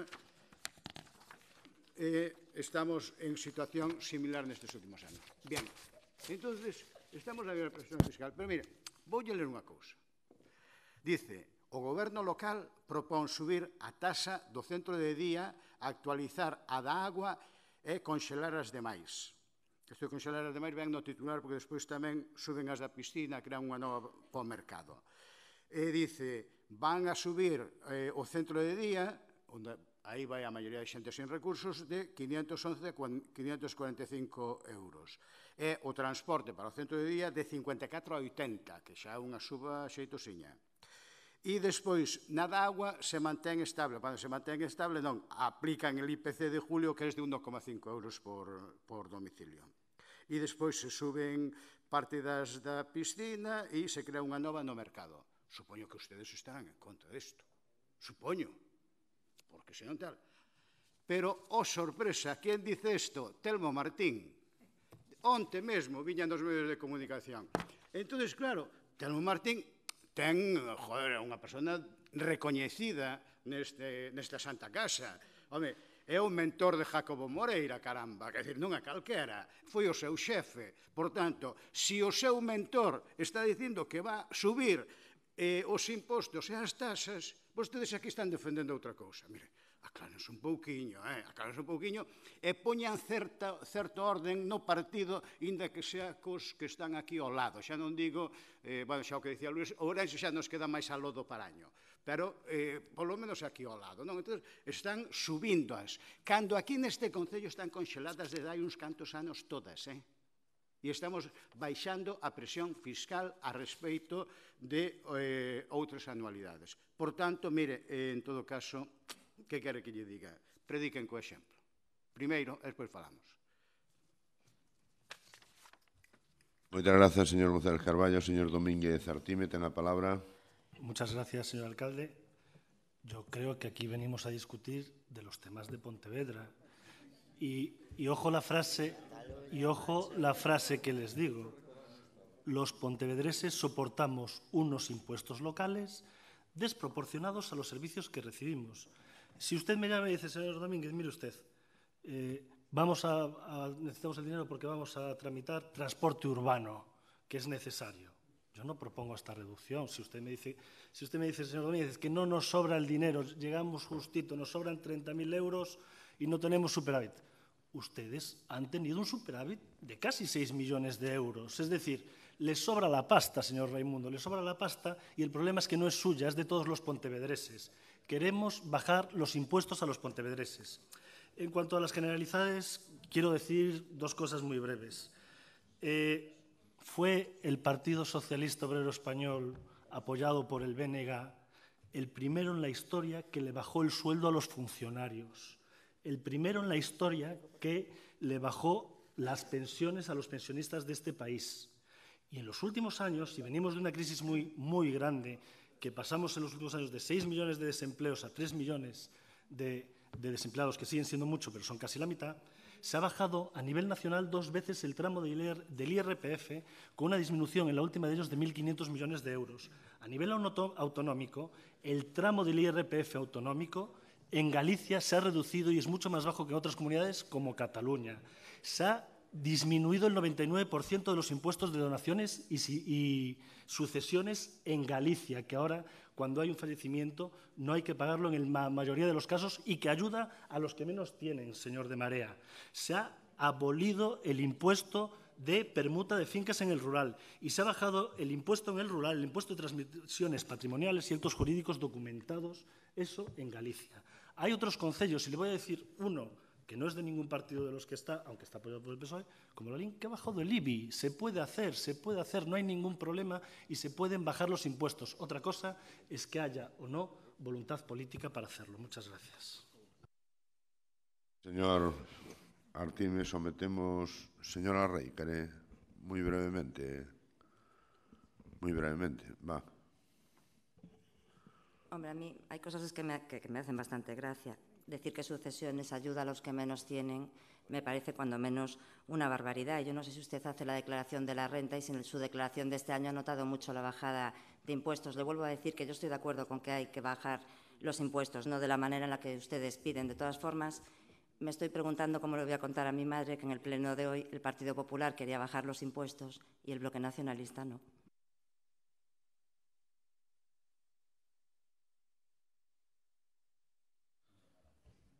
Sí, por alusións repetidas e reiteradas, porque, bueno, unha cousa é a lexítima crítica política e outra cousa é esa especie de obsesión enfermiza que lle entrou hoxe ao señor Domínguez, non só a respecto de cuestións que teñen que ver coas responsabilidades políticas aquí, senón tamén por manifestación nas redes sociais.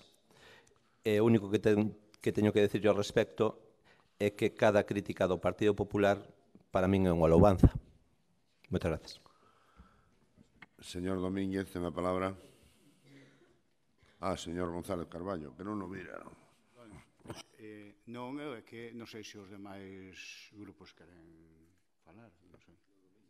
Foi Domínguez e empeza o turno e falou María Rey, entón lle toca a ver.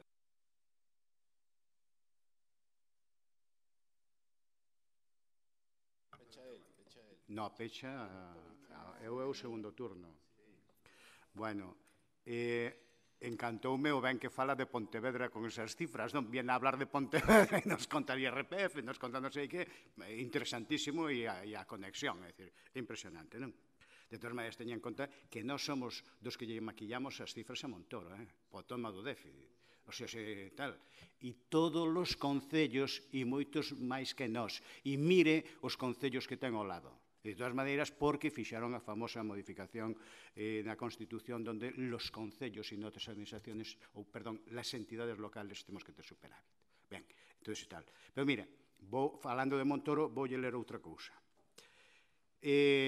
No imposto de incremento dos valor dos terreos de natureza urbana, o ano pasado ocupábamos datos do Ministerio de Facenda, que supoño que desto se fía. Ocupábamos o posto 2100, sendo o 86 concello en habitantes do Estado, pois mire, o posto 2100, e no 2017, 2132. En vehículos, nesos que vostedes tanto nos denostan, ocupábamos o ano pasado o posto 959 e este ano o 966. No tema do ICIO, 1413 e neste ano 1409. E así sucesivamente. Pois mire, va a ser que no resto dos concellos ou algo pasa ou están subindo os impostos, porque non é normal que nós vamos baixando de posición.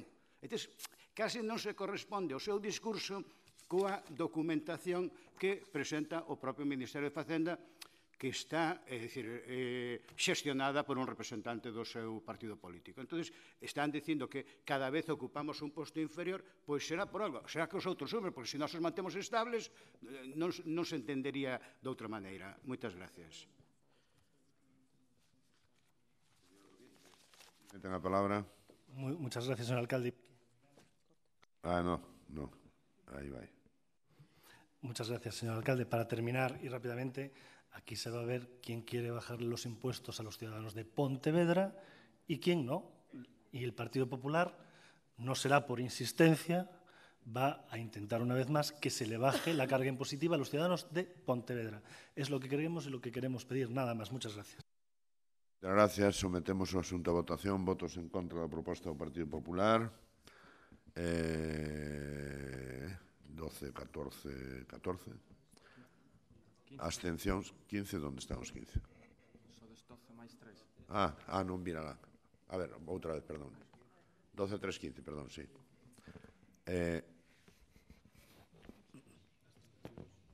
Abstencións? 2. Votos a favor? 8. Apróbase, perdón, rexeítase por maioría da corporación. Ben, pasamos ao punto número 6. Proposición do grupo do PSDG-PSOE instando a asinar un novo convenio coa Fundación Rías do Sur para a utilización das instalacións do complexo deportivo e outras medidas. Señor secretario, ten a palabra.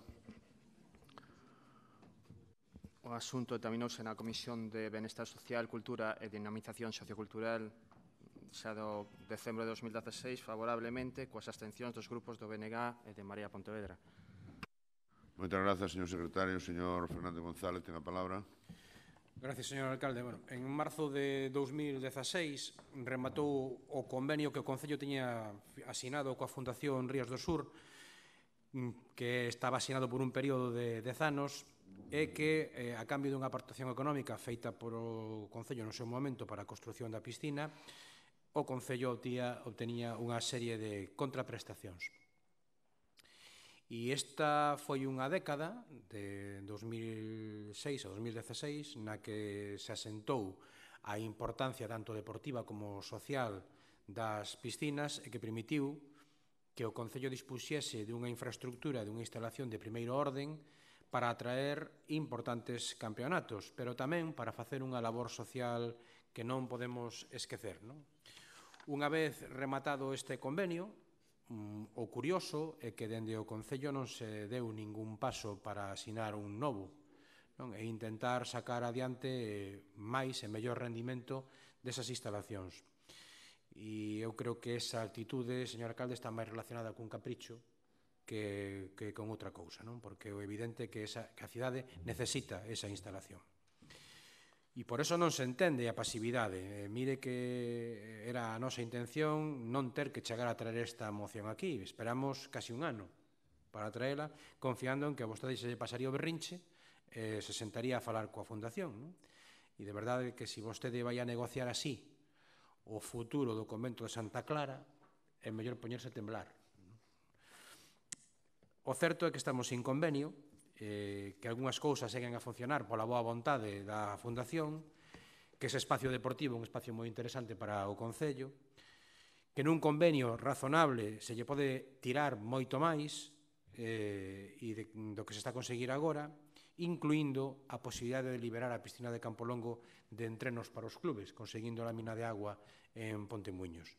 E todo iso acompañado dun tratamento razonable e axeitado para o barrio que boa falta lle fai. Para iso non é só razonable, sino que debería ser posible contar coa Diputación, tendo en conta incluso o carácter singular do equipamento que é único na provincia de Pontevedra. Por lo tanto, abandone vostede ese estado de lasitud no que se parece atopar neste tema como noutros, séntese a falar coa Fundación, comprometa a Deputación e arranquelle algún beneficio para esta cidade e as piscinas de Pontemuños. Nada máis, moitas gracias. Gracias, señor Fernández González. Señora Moreira, ten a palabra. Bos días, moitas gracias. Marea Pontevedra se posiciona tamén a favor desta moción do Grupo Municipal do PSOE. Estamos de acordo que o Concello asine un novo contrato para a utilización das instalacións deste complexo deportivo, que está declarada de interés galego dende o ano 2001 pola Xunta de Galicia. Esta fundación, ao amparo do establecido nos seus estatutos, ten por obxecto a realización de actividades deportivas e recreativas, encamiñadas á promoción e fomento dos recursos deportivos de Galicia, especificamente de Pontevedra e a súa área de influencia. Coa firma dun convenio, para este Concello se facilitaría o desenrolo das actividades de competicións de deportes de natación e náuticos, así como tamén se fixo no pasado accións formativas. Quero recordarlles que a instalación, como ben dixo, está feita con entregas dinerarias tanto do Concello como da Diputación. E tamén apoiamos a proposta de realizar melloras en Pontemuíños. Todas coñecemos como era aquel lugar de tranquilo e as dificultades que surdiron nos accesos e nos aparcamentos a causa da afluencia das persoas que acoden a diario a estas instalacións. Moitas gracias. Señora Moreira, señor Moreira, ten a palabra. Sí, gracias, señor presidente. Bien, desta moción que hoy trae el Pleno... Perdón. Gracias. Desta moción que trae el Pleno el Partido Socialista se pone de manifiesto o se pueden deducir dos cosas. La primera, que la falta de instalaciones deportivas y más concretamente las instalaciones específicas para los deportes acuáticos en la ciudad, es una demanda que ya desde hace mucho tiempo viene denunciando el Partido Popular, así como los diferentes clubes. Y esto lo podemos decir después de vernos reunidos con clubes de natación, de waterpolo, de sincronizada, de salvamento acuático. Todos coinciden en señalar que en Pontevedra no hay suficiente lámina de agua tanto para entrenar como para celebrar competiciones oficiales. Algo a lo que usted, señor Fernández Lores, parece que hace oídos sordos, como bien nos ha demostrado con las piscinas de Campolongo, que es una instalación deportiva cuya concesión ya suma 9 prórrogas irregulares y que a día de hoy se sigue cayendo a trozos. Dios quiera que el estado de las citadas instalaciones no nos dé un día un disgusto.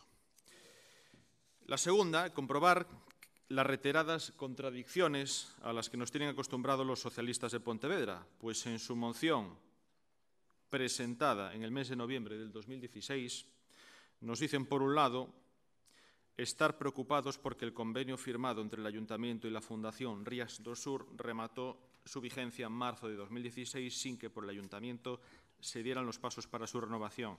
Y también dicen que urge sentarse a hablar de un nuevo convenio que le permita al Ayuntamiento seguir utilizando las piscinas, trayendo al Pleno de hoy, día 28 de septiembre de 2017, es decir, casi un año después, pues estos asuntos que tanto les surge y tanto les preocupa. Yo creo que para preocuparles tanto, señor Fernández, creo que se lo han tomado ustedes con parsimonia. Y desde luego nosotros, al Grupo Municipal del Partido Popular, las contrariedades, los contratiempos, las contradicciones y los contrasentidos del señor Fernández Lores y del que en su día fuera su socio de gobierno, el Partido Socialista, en materia deportiva, no nos cogen por sorpresa y por ello desde aquí exigimos que a la mayor brevedad se actualice el acuerdo entre el Ayuntamiento de Pontevedra y la Fundación Náutico-Deportiva Rías do Sur para satisfacer las necesidades de los habitantes, de los deportistas y de los clubes deportivos de la ciudad que necesitan de este tipo de instalaciones tanto para la iniciación y perfeccionamiento deportivo como para la integración social y la salud a través del ejercicio físico y del deporte, tanto en el ámbito recreativo como competitivo. Y solicitamos que en ese acuerdo se vele lo más posible por la defensa de los intereses públicos, dado que en su día, para haber cedido al Ayuntamiento una parcela de 8.536 con 90 metros cuadrados y haber aportado la cantidad de más de 600.000 euros, estimamos prudentemente que las contraprestaciones recibidas después de hacer balance han sido más bien escasas y el periodo de tiempo del convenio, 10 años, realmente insuficiente, lo cual demuestra la escasa o nula capacidad de negociación de usted, señor Fernández Lores. Ni que decir tiene que el Grupo Municipal del Partido Popular considera muy necesario y urgente no solo la mejora a los accesos del barrio de Puntemuiños, a día de hoy hay que decir que hay complicaciones cuando hay competiciones porque incluso los autocares no pueden llegar hasta arriba y también es necesaria la creación de zonas de esparcimiento en el mismo, sino también es necesario que el Ayuntamiento dé todas las facilidades para crear un aparcamiento que sin duda a día de hoy se ha convertido en la principal, de la mayor prioridad de la Fundación. Por todo lo anterior y en coherencia con lo que desde este Grupo Municipal venimos demandando desde hace tiempo, vamos a votar a favor de esta propuesta y sin duda alguna sepan ustedes que el Grupo Municipal del Partido Popular desde aquí vamos a seguir trabajando siempre para la transformación de Pontevedra y para convertir a Pontevedra en la ciudad del deporte. Nada más y muchas gracias. Grazas, señor Moreira. Señora Ribeiro Portela, ten a palabra. Pois moi bo día a todos e a todas. Teño que comenzar dicindo que imos votar en contra desta moción. Eu creo que por unhas cuestións que son facilmente entendibles, que serán, entendo, que serán perfectamente entendibles e comprensibles para vos, para a oposición. Non? En primeiro lugar, o Concello de Pontevedra asinará un convenio coa Fundación Rías do Sur cando se den as circunstancias que propicien un acordo que sexa beneficioso para o Concello como institución, pero tamén para os clubs da cidade que poden utilizar esta instalación deportiva.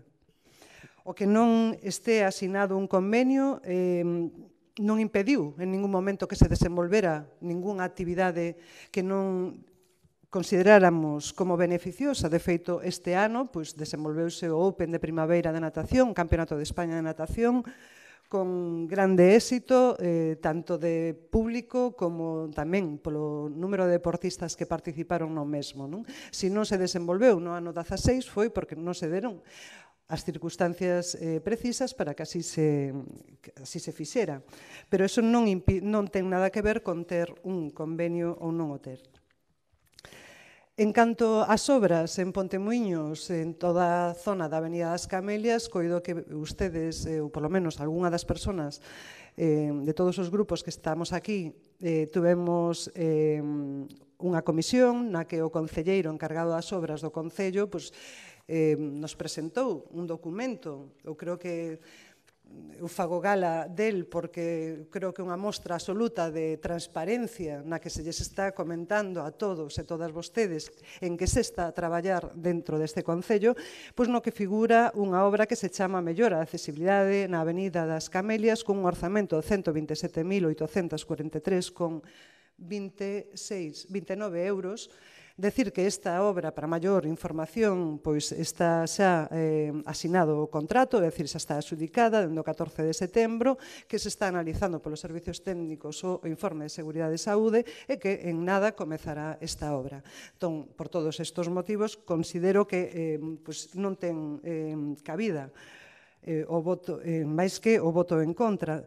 Tamén, a respeito da moción, decir que trasluza as claras a teima que ten o señor Agustín Fernández co tema da coparticipación da Diputación nas cousas máis variopintas e que ao longo deste mandato non hai moción que non fale da mesma. É dicir, en este tema, esta obra, temos capacidade de sobra para asumila por parte do Concello. Como digo, vai a comenzar as obras en moi pouco tempo. E a respeito do convenio coa Fundación, estou segura que tamén, cando se den as circunstancias propicias e favorables tamén para esa institución, esa outra institución que é a Diputación, pois tamén serán eles os que valoren a idoneidade ou non da asinatura do mesmo.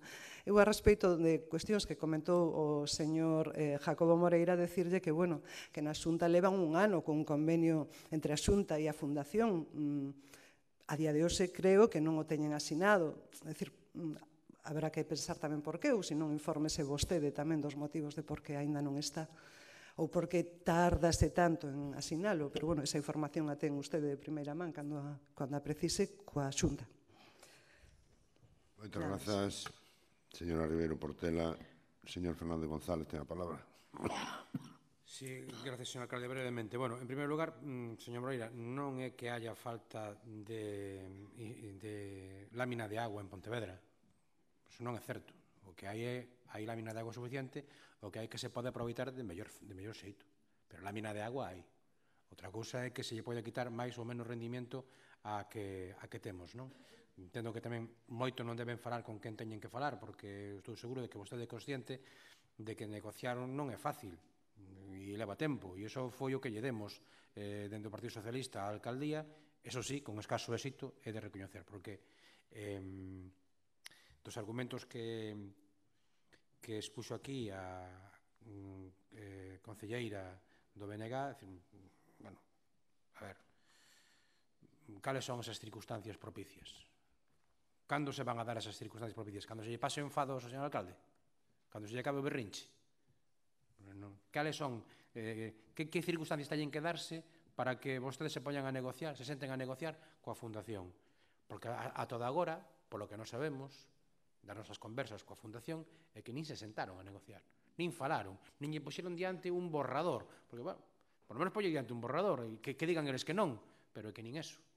Non hai nada, non hai nada. Entón, creo que eso de cando se den as circunstancias propicias sona a que non teñen vostedes ninguna intención. Que se desenrolen acontecementos a pesar de non existir convenio non quere decir que non se poida facer mellor. É dicir, é certo que se siguen desenrolando acontecementos, pero é certo que con un convenio ben estructurado, asinado, podese conseguir moito máis do que se ten. Podese conseguir moito máis do que se ten. E, ademais, vostede sabe, como sabemos nós, que hai algunhas cuestións de índole social que se siguen a facer pola boa vontade da Fundación, porque o convenio xa rematou. O convenio xa rematou. Por tanto, se se siguen a facer cuestións relacionadas coas persoas con discapacidade, é pola boa vontade da Fundación. E iso hai que regulalo nun convenio, ten que estar recollido nun convenio para que non estar a boa vontade de nadie, sino que estea recollido nun convenio e que sea un dereito desas persoas. Por lo tanto, creo que como argumentación para votar en contra é bastante pobre. En canto á Diputación, é que se non o fan vostedes, alguén ten que dicilo. É dicir, aproveitamos a situación favorable dun goberno da Diputación ou non. E a realidade é que non. Entón, haberá que decilo. A piscina de... E eu máis estou seguro de que se espabilasen vostedes, e aquí está o vicepresidente, se poderían conseguir máis cousas, porque hasta o momento moito non vimos da Diputación en Pontevedra. Vimos estas cousiñas que vostedes nos enseñan dese obras en trámite, pero nin en execución, salvo o Río dos Gafos. Nin en execución. Desos menos de 4 millóns de euros, moi pouquiño, en 2 anos vimos da Diputación aquí, a pesar da boa vontade da Diputación, que me consta. Pero aquí vimos pouco. Por tanto, falar outra vez do folletito, pois casi dá apuro, non? Porque, non sei. Creo que é un error pola súa banda sacar a relucir un documento que realmente é un pouco triste. É un pouco triste falar de unha inversión de 4 millóns de euros cando se levan 2 anos gobernados. En todo caso, nós reiteramos que isto é unha necesidade, reiteramos que a obriga do Concello e a obriga do alcalde é buscar convenios e acordos tanto con institucións privadas como con institucións públicas, e insisto, a min é que hasta me dá un pouco de medo pensar que o alcalde vai intentar negociar sobre o espazo de Santa Clara. Se non é capaz de firmar un convenio con unha fundación dunha piscina, a ver como vai a falar cos propietarios de Santa Clara, que son un poquinho máis duros na hora de negociar. Teñen unha trayectoria bastante máis complicada. Entón, a ver, señor alcalde, se non é capaz de facer isto, como vai a facer unha cousa de máis envergadura? Nada máis, moitas gracias. Moitas grazas, señor Fernández. Señor Moreira, ten a palabra. Gracias, señor presidente. Solo para facer dúas consideraciones. Efectivamente, insisto en que Pontevedra non ten lámina de agua, solamente de titularidade municipal, solamente hai unha piscina. E logo temos a sorte de que está o CGTD e a día de hoxe está aberto a persoas alleas ao CGTD, concebido para o uso que ten, e a día de hoxe nas instalacións do CGTD hai cerca de 1.700 persoas de Pontevedra que teñen esas instalacións, pero se non tuveramos esas instalacións, de feito, instalacións municipais, estamos moi pobres nese sentido. E unha segunda consideración, señor Fernández, a Diputación de Pontevedra pareceme ben que a intente involucrar. Se me permite apostillar unha das súas afirmacións, non é que moi pouco, é que a día de hoxe eu non teño visto ningún só investimento da Diputación no Concello de Pontevedra desde o ano 2015, desde que entrou ese novo goberno da Diputación. Por lo tanto, pareceme ben de que a ver se nesto se pretenden involucrar, porque desde logo só recibimos as costas da Diputación desde que chegou esta nova bella Diputación. Nada máis e moitas gracias. Señor Moreira, por exemplo, o saneamento dos gafos, que a Xunta non fixo. Ten usted mala memoria, A Xunta non fixo o saneamento dos gafos, 1 millón de euros, sacou a contratación, botou para fora, e está executado pola Diputación e polo Concello, maioritariamente, máis o saneamento de Mourente. Entón, claro, non pode vir aquí a decir, sacar a lengua a pasear con esa tranquilidade. E o señor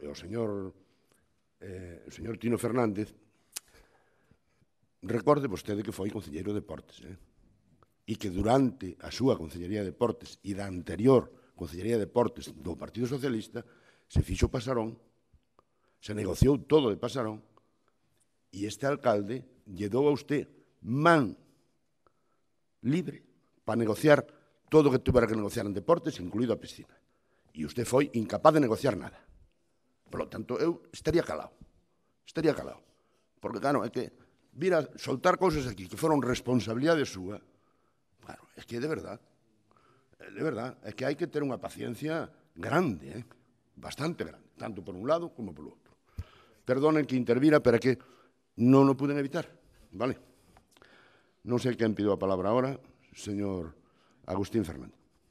Por alusións, con respecto á piscina de Pontemuiños, nada me pode alegar a min porque había un convenio en vigor. Eu non tiña nada que negociar coa piscina de Pontemuiños. Coa piscina de Campolongo sacouse un proxecto que non saliu e eu asumo a miña responsabilidade eso. En canto a Pasarón, sí que non asumo nada.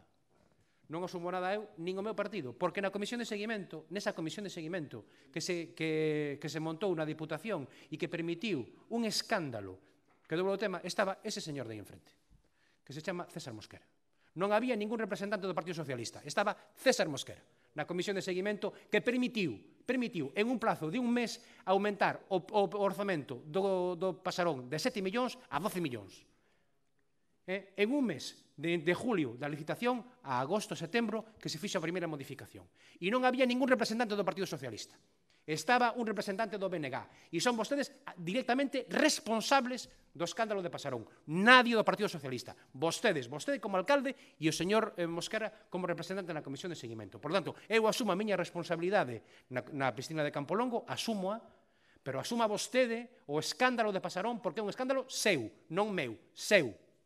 Entende? Por tanto, vamos a centrarnos, Vamos a centrarnos. Vostede me deu man libre de usted no asunto de Pasarón, para nada. Para nada. O asunto de Pasarón viña dun mandato anterior no que vostedes, na comisión de seguimento, estaban vostedes. Non estaba o concelleiro de Deportes naquele momento, porque a máis estaba enfermo. Fíjese, hasta estuvo enfermo. Desgraciadamente, estuvo enfermo nesa época. Entende? Por tanto, hai unha clara responsabilidade, como na recepción actual, da que falaremos dentro dun momentiño. Como na recepción actual. Hai unha clara responsabilidade súa. Unha obra que iba a costar 7 e costou 18. Polos seus pasteleos, non polos pasteleos deste concelleiro, polos seus pasteleos. Por tanto, como vostede sacou a lengua a pasear, a min tamén se me quenta a boca. A min tamén se me quenta a boca. Entón, cada un que asuma as súas responsabilidades. Campolongo, asumo eu. Pasarón, vostede e ese señor. Bueno, pois é un problema de credibilidade. O sea que usted verá. Señor Moreira, ten a palabra. Gracias, señor presidente. Antes de nada, benvido ao pleno, a participación no pleno, pero, bueno, eu tamén hai cousas que non podo escoitar estar calado, porque, desde logo, vostedes esquece de todo o que se investiu aquí en saneamento pola Xunta de Galicia, cando non é competencia da Xunta de Galicia, máis de 10 millóns de euros, sí ou non? E o saneamento do Gafos sabe usted perfectamente que vostedes levaban un retraso xa de máis dun ano e que eses fondos iban a perder. E antes de que houbera que devolverlos a Bruselas, se investiron noutro sitio, pero pola súa inoperancia, algo que non é novo, señor Fernández Lores. E a día de hoxe non hai ningún só proxecto da Diputación rematado en Pontevedra. Está en execución, pero non está rematado. Por lo tanto, non me pode contradecir nesa afirmación porque non hai ningún só investimento rematado. Anunciados hai bastantes. E refritos de anuncios, bastantes. Pero obra executada, a realidade é que desde que chegou esta nova Diputación, desde logo Pontevedra desapareceu do mapa da Diputación. Xa sei que non lle gusta, pero se vostede non fai valer a súa presencia na Diputación, debería facer. Por lo tanto, é que perdone, pero que hai cousas que non podo escoitar estar calado. Moitas gracias. Señora Ribeiro Portela, ten a palabra. Perdón. Simplemente para decir que eu sí que estou encantada con esta nova Diputación, porque como concelleira de Deportes, por exemplo, para a organización de eventos deportivos, que eu creo que están fora de dúbida, por exemplo, é moi fácil dirixirme á Diputación e buscar unha colaboración que nunca se tivo en ese concello, nin coa Xunta, nin coa Diputación, en outros mandatos. Simplemente eu quería deixar algo claro, o Campeonato de Europa de Piragüismo do ano 2016 e outros proxectos que temos en riba da mesa para o 2018 e para o 2019. Entón, quería polo menos deixar claro en esta voráxine de intervencións denostando o traballo que se fai aí. Grazas, señora Ribeiro. Sometemos entón o asunto a votación. Votos en contra da proposta do Partido Popular. Perdón, do Partido Socialista, perdón. 12. Abstencións. Ningunha. Votos a favor. 13. Acórdase por maioría da oposición. Punto número 7. Proposición do Grupo Municipal de Marea Pontevedra solicitando a adopción de medidas para disminuir as horas de estacionamento nas zonas de carga-descarga a gas no centro histórico e máis nas zonas de servicios. Señor secretario, ten a palabra. A Comisión de Mobilidade, Infraestructuras, Obras e Servicios ditaminou en setembro deste ano o presente asunto de xeito desfavorable, cos votos en contra dos grupos do BNG, as abstencións dos representantes do PP e o de PSDG-PSOE e os votos a favor dos restantes membros do Pleno. Señor secretario. Señor Rei Núñez, ten a palabra. Ben, a ordenanza específica da zona hora, que do ano 2000 non foi derrogada, mas en Pontevedra desistiu dese sistema, cousa que nos parece ben. O que o Concello non ten é unha ordenanza que regule o estacionamento na vía pública. Suplen iso desde 2009 as directrices para a aprobación das ordenanzas reguladoras de usos e protección dos espazos públicos e instruccións sobre o tratamento dos espazos públicos. Deberían servir de base para a elaboración de ordenanzas municipais e definen os espazos públicos como un elemento esencial e decisivo entre os factores que inciden na calidade e na ordenación da vida individual e colectiva, xa que nele se desenvolven gran cantidad de actividades básicas para o bo funcionamento económico, residencial e da vida social, sobre todo as relacionadas co acceso peonil e rodado, convivencia, lecer e uso e goce dos propios espazos. Apostan as directrices por un concepto de servizos que sustitúe, actualiza e amplía o anteriormente coñecido como zona de carga e descarga. Isto na teoría. Na procura dun bo desenvolvemento da actividade económica e residencial inclúe, ademais, dos servizos de carga e descarga tradicional, convencionais, a mensaxería, o reparto a domicilio, o acceso a garaxes en zonas de tráfico restringido, o transporte de bultos por residentes de edificios que carezan de garaxe ou mudanzas e actividades asimiladas. A traducción disto a horarios regúlase en dous bandos. Un de carga e descarga de mercadorías e servizos no centro histórico de Pontevedra, que é a zona que queda entre a Praza Peregrina, Rúas Michelena, Padre España, Praza de España, Arcebispo Malvar, Valentín García Escudero, Serra, Padre Amoedo e un treito de Benito Corval, e está vixente desde o ano 2006. O segundo bando de estacionamento e carga e descarga de mercadorías no casco urbano de Pontevedra, que é do ano 2008, reserva para as operacións de carga e descarga no casco urbano nos días laborais, e quedan excluídos únicamente os domingos e os festivos, entre as 8 da tarde a 1:30, entre as 8 da mañán e a 1:30 da tarde, entre as 4:30 da tarde e as 9 da noite.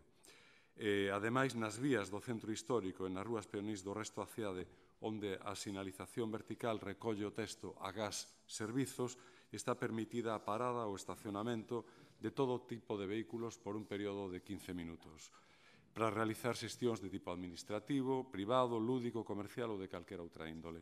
O avance do denominado modelo de cidade en favor da convivencia coa mobilidade peonil e de lecer e coa perda de espazo para a mobilidade motorizada está reducindo os espazos públicos de estacionamento gratuitos en superficie.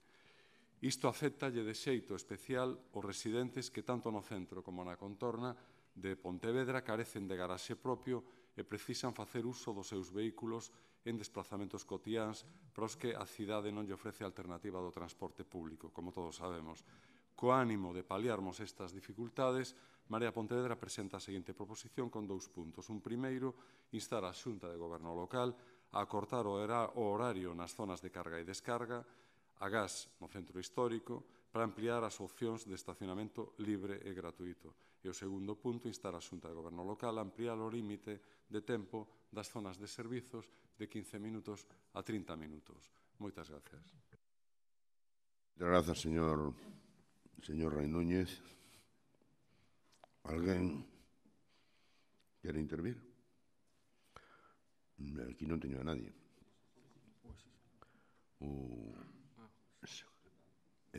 O primeiro me parece o señor Martín González. Señor Martín González, ten a palabra. Gracias, señor alcalde.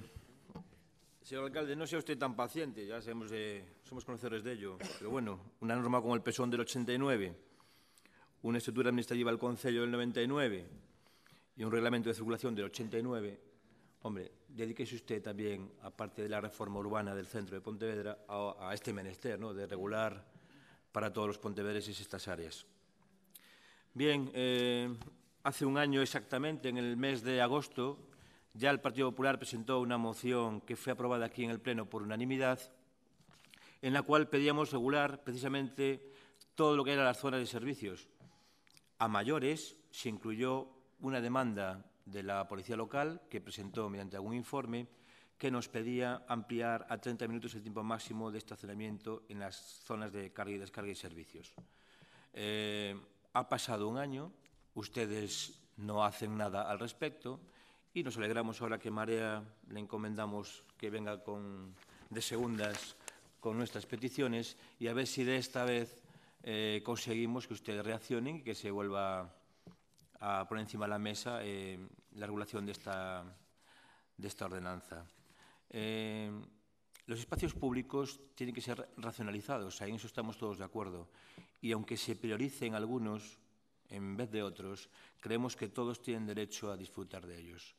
Entonces, No voy a resumir todos los puntos necesarios para regular la ordenanza, porque ya lo ha hecho el señor de Marea, y en consecuencia anunciamos, igual que lo hicimos el año pasado, nuestro voto a favor de esta iniciativa. Muchas gracias. Muchas gracias, señor Martín. Señor Mosquera Lorenzo, ten a palabra. Gracias, señor alcalde. Bos días a todos e a todas. Leus aquí algún apartado das directrices dos espacios públicos que me soaba que tive unha participación bastante elevada xunto con outros, evidentemente, cos funcionarios que colaboraron en facelo, non? Pero naquela mesma época estábamos con un estudo de tráfico que fixera a empresa Petra. E acórdome que citaba, propoñía varias cousas, pero unha delas era aumentar as prazas dedicadas á figura de servizos en todo.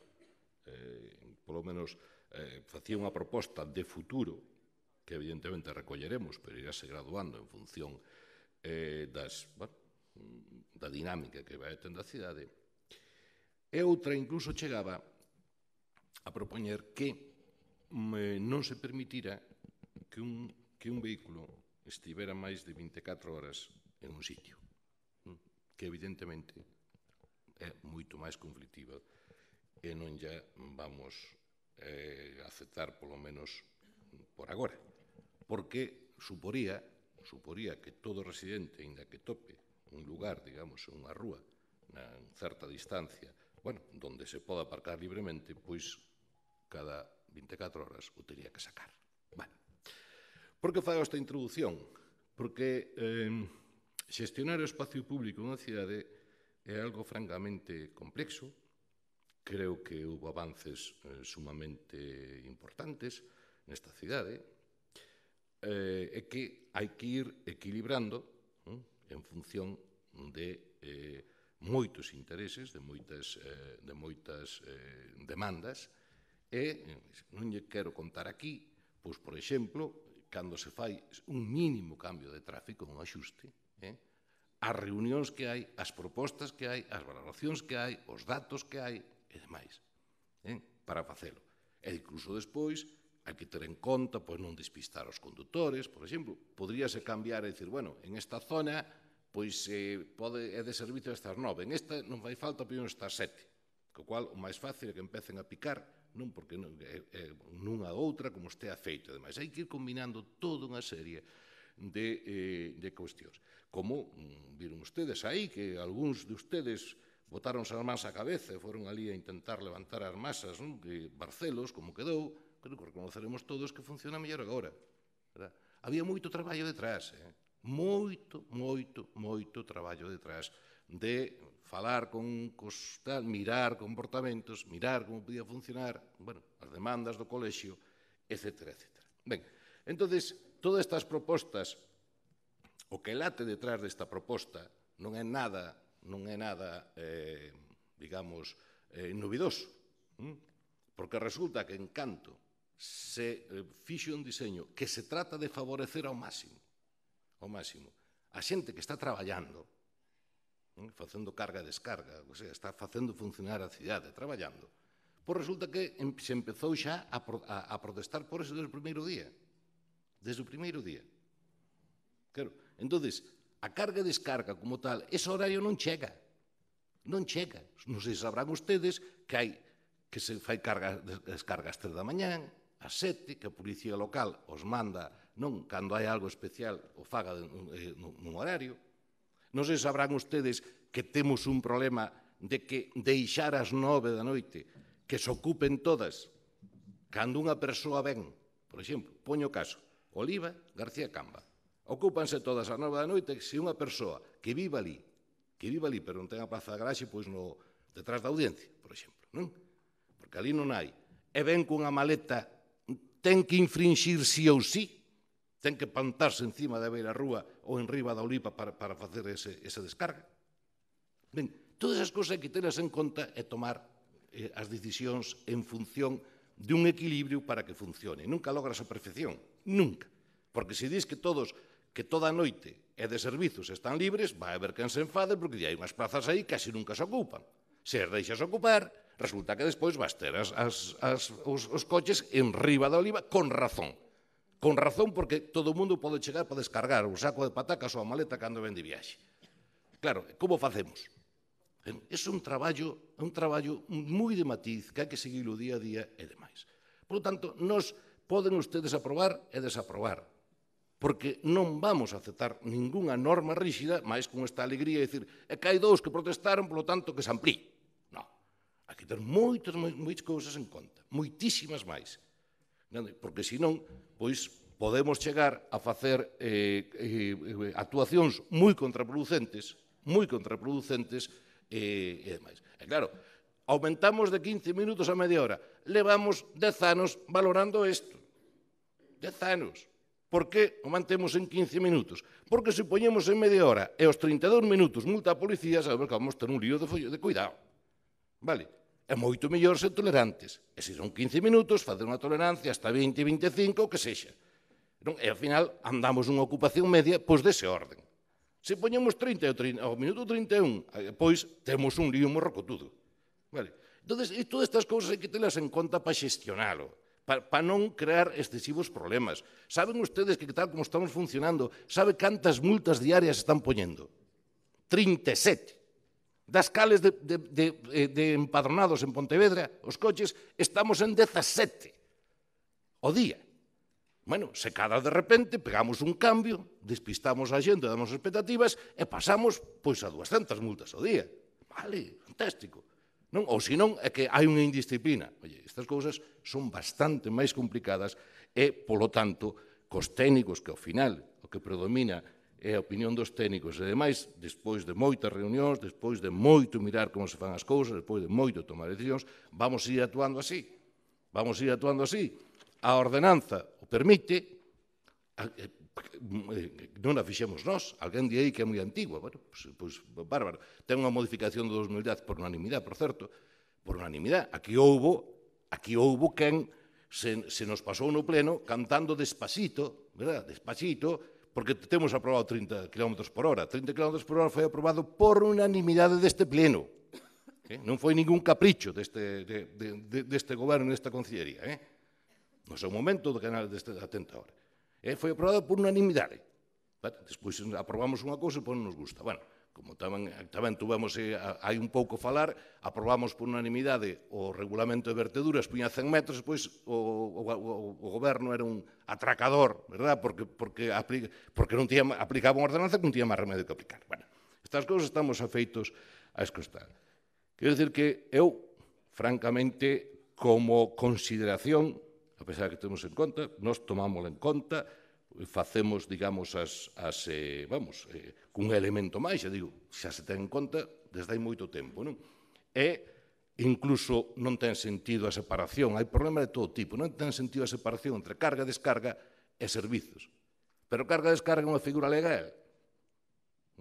Entón non podemos unificar, que sería simplificar os ciudadanos. Bueno, toda unha serie de cousas. Entón, nós como, digamos, como proposta, como algo que sea, podemos aceptar como norma ríxida de aplicación, non, porque non nos dotamos de ninguna. Porque a experiencia demóstranos que nos quitaríamos os recursos para actuar cando hai algún problema e axustar a situación. Moitas gracias.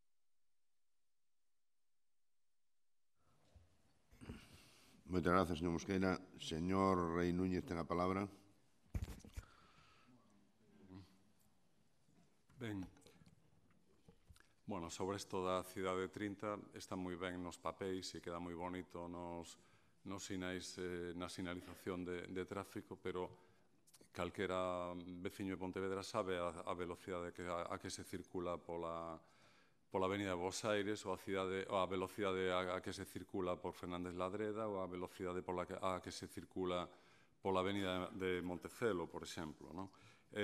O sea, está ben, pero unha cousa é o que di a norma e outra cousa é a realidade. tamén está ben que diga que porque si se pasan 2 minutos de 30 minutos que habería que estar multando. Bueno, realmente o que está propoñendo é que si temos o problema nun dedo que amputemos toda a man ou que amputemos todo o brazo. O certo é que non hai unha ordenanza que regule isto agora e tamén é certo que esta proposta non é un atentado contra o modelo de cidade pai de todos os modelos de cidade do mundo mundial, non? Nin tampouco creo que merezamos ser levados ao Tribunal da Haia por esta proposta, non?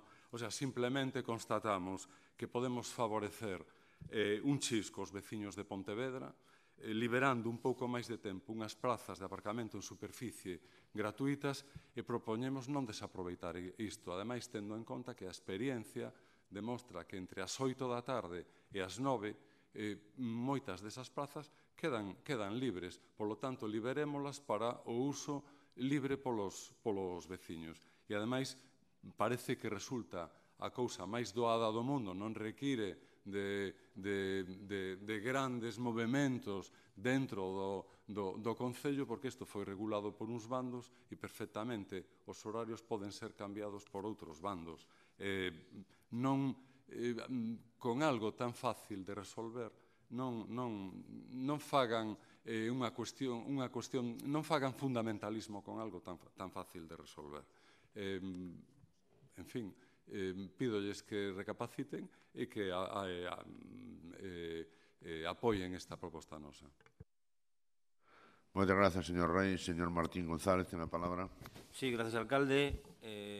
Bueno, asistimos a el bloque contra el modelo de Pontevedra.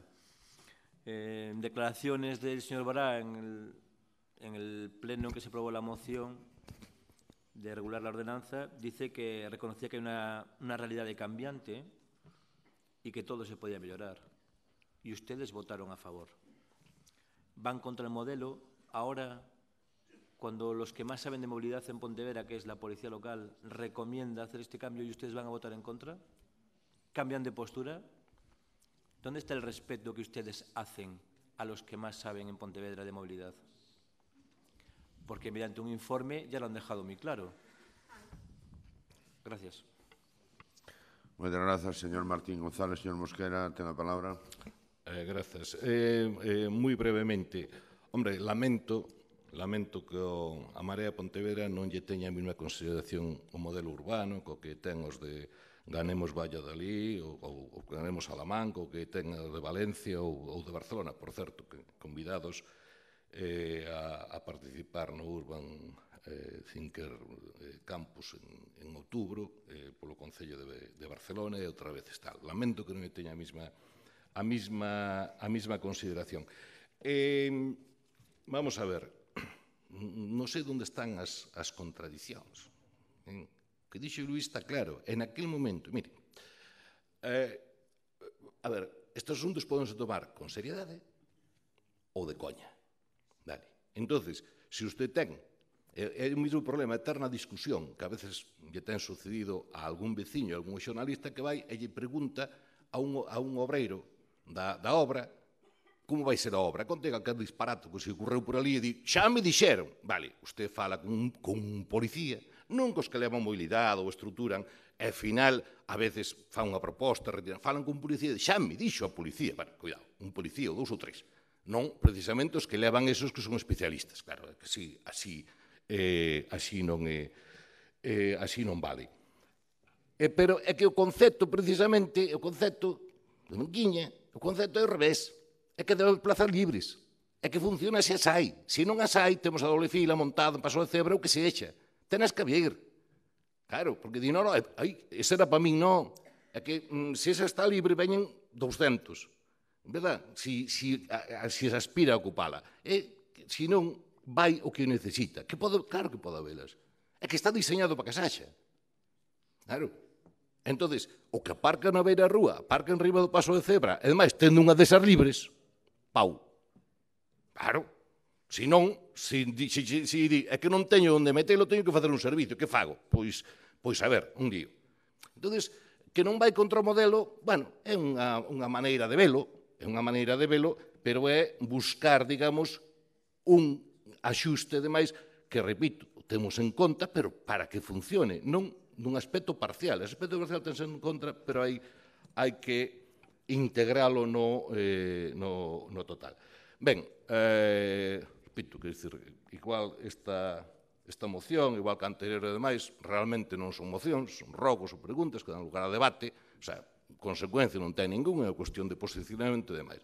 Claro, que me digan que en Loureiro, en Fernanda de Ladreda, non sei que entre lombos a xente corre máis, claro, pois imagínese quitamos os lombos. Imagínese que votaron a favor aquí de quitalos, Imagínese. Claro que sí. E se quere explícolle por que corre máis e hasta que límite de tolerancia estamos controlando e aceptando. Se quere explícolle, pero bueno, non creo que sea o momento. Non creo que sea o momento. Porque trátase que unha velocidade media que non cree perigo. Non se trata de dicir 20 aí e como pase de 20 que me lo fusilo. Non. Hai sensatez, ponderación, prudencia, equilibrio de intereses. Vale? Iso é o que intentamos facer para que funcione a cidade, e non de repente dicir, ala, vamos aquí, verdad, mano militar e aquí non pasa ninguén de 30 porque senón non sei canto. Non se trata de eso, trátase de outra cousa que, por certo, dá moitísimo máis traballo que unha ocurrencia así, pero do que estamos moi orgullosos e agardemos que poida seguir funcionando desa maneira. Moitas gracias. Gracias, señor Mosquera. Señor Rai Núñez, ten a palabra para pechar o debate. Bueno, brevemente, isto non vai de modelo de cidade, nin de que se cuestione o modelo de cidade, simplemente vai de liberar unha hora que agora está reservada para carga e descarga entre as 8 da tarde e as 9, unhas prazas para que poida facer uso delas pois calqueira cidadán de Pontevedra ou de fora. Vai simplemente diso. De todas maneiras, aquí o que se está demostrando é que o grupo do Bloque no Concello de Pontevedra construe un muro infranqueable para ninguén porque non aceptan ningún tipo de suxestión. E isto non cuestiona, insisto, o modelo de cidade, simplemente pide axustar un horario de maneira o máis favorable posible para a maioría. Simplemente iso. Grazas, señor Rai Núñez. Sometemos a proposta de Marea a votación. Votos en contra da proposta. 12. Abstencións. 11. Abstencións. 3. Votos a favor. 7. 10. Rexeítase por maioría. Ben. Pasamos ao punto número 8, dación de conta do acordo do asunto. Sí, pero eu quero que o señor secretario explique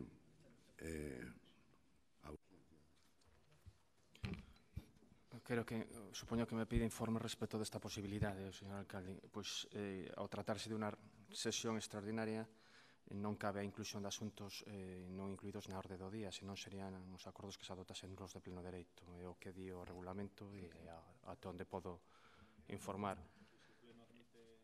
Por unanimidade, esas serían consecuencias políticas, pero eso é outra cuestión distinta. Calquera concelleiro e o mesmo alcalde pode directamente rexeitar a inclusión. En todo caso,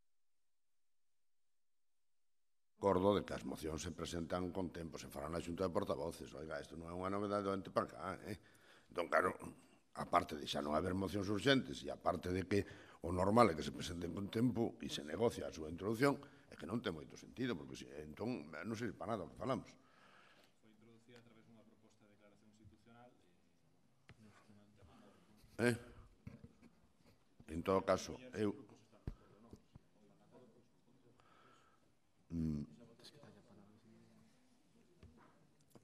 A ver, eu creo que non procede a votación de urxencia, para empezar. Vale. Non procede a votación de urxencia porque non está na orde do día, nin existe punto na orde do día, nin nada. É dicir, e é un tema que non estamos dicindo cousas raras de nada. Porque se está posto a urxencia, para que non hai punto de mocións urxentes. Non o hai. Claro, se hai un punto de mocións urxentes, votamos a urxencia dunha moción, pero é que non hai punto. E ese é un tema de un acordo da Xunta de Portavoces. Se non hubiéramos posto o punto de mocións urxentes, que de verdad, claro, a mí me parece... E outra cosa, claro... Como cuestión de orde, gustaríame, quero propoñer os grupos... Simplemente, como cuestión de orde, quero propoñer si se pode, si os grupos están de acordo ou se hai algún grupo que non este de acordo en que se incluya esta moción de urxencia e se debata primeiro a urxencia e logo a moción.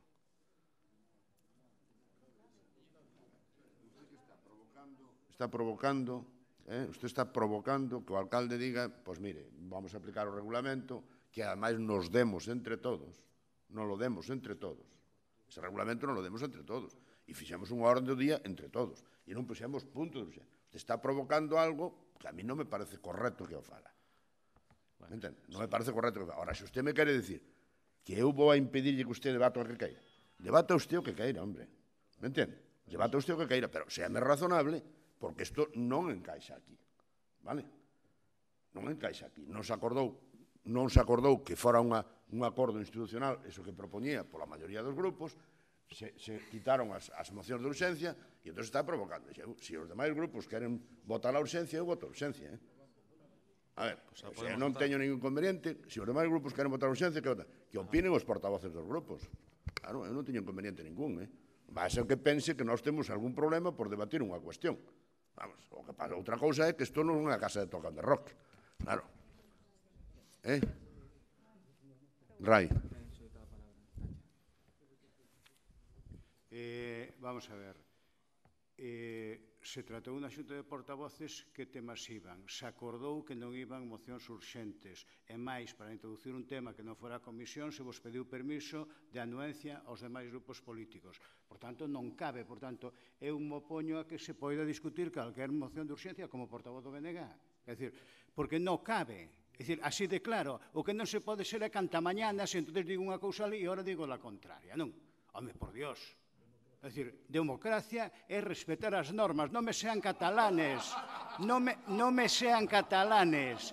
Que vostedes piden que incumplamos as normas vostedes mismos, que se dan vostedes. Por tanto, foi acordado así, Jacobo, na xunta de portavoces. Por tanto, non pretendas alterar algo tal. É dicir, un pouquiño de seriedade, por favor.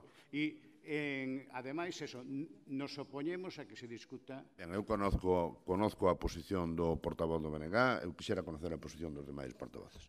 Non, quero conocer a posición dos demais portavoces. Por lo tanto, se fan un favor, que me opinen sobre esta cuestión. E logo despois eu decidirei, porque son o responsable de que se debata unha cousa, pero con coñecemento de causa do que opinan os demais. Eu quero saber o que opinan os demais. Non sei, Señora Rey Martínez, ¿tiene la palabra? Yo creo que sí tiene razón la urgencia y me parece una moción con entidad suficiente como para que podamos votarla y debatirla.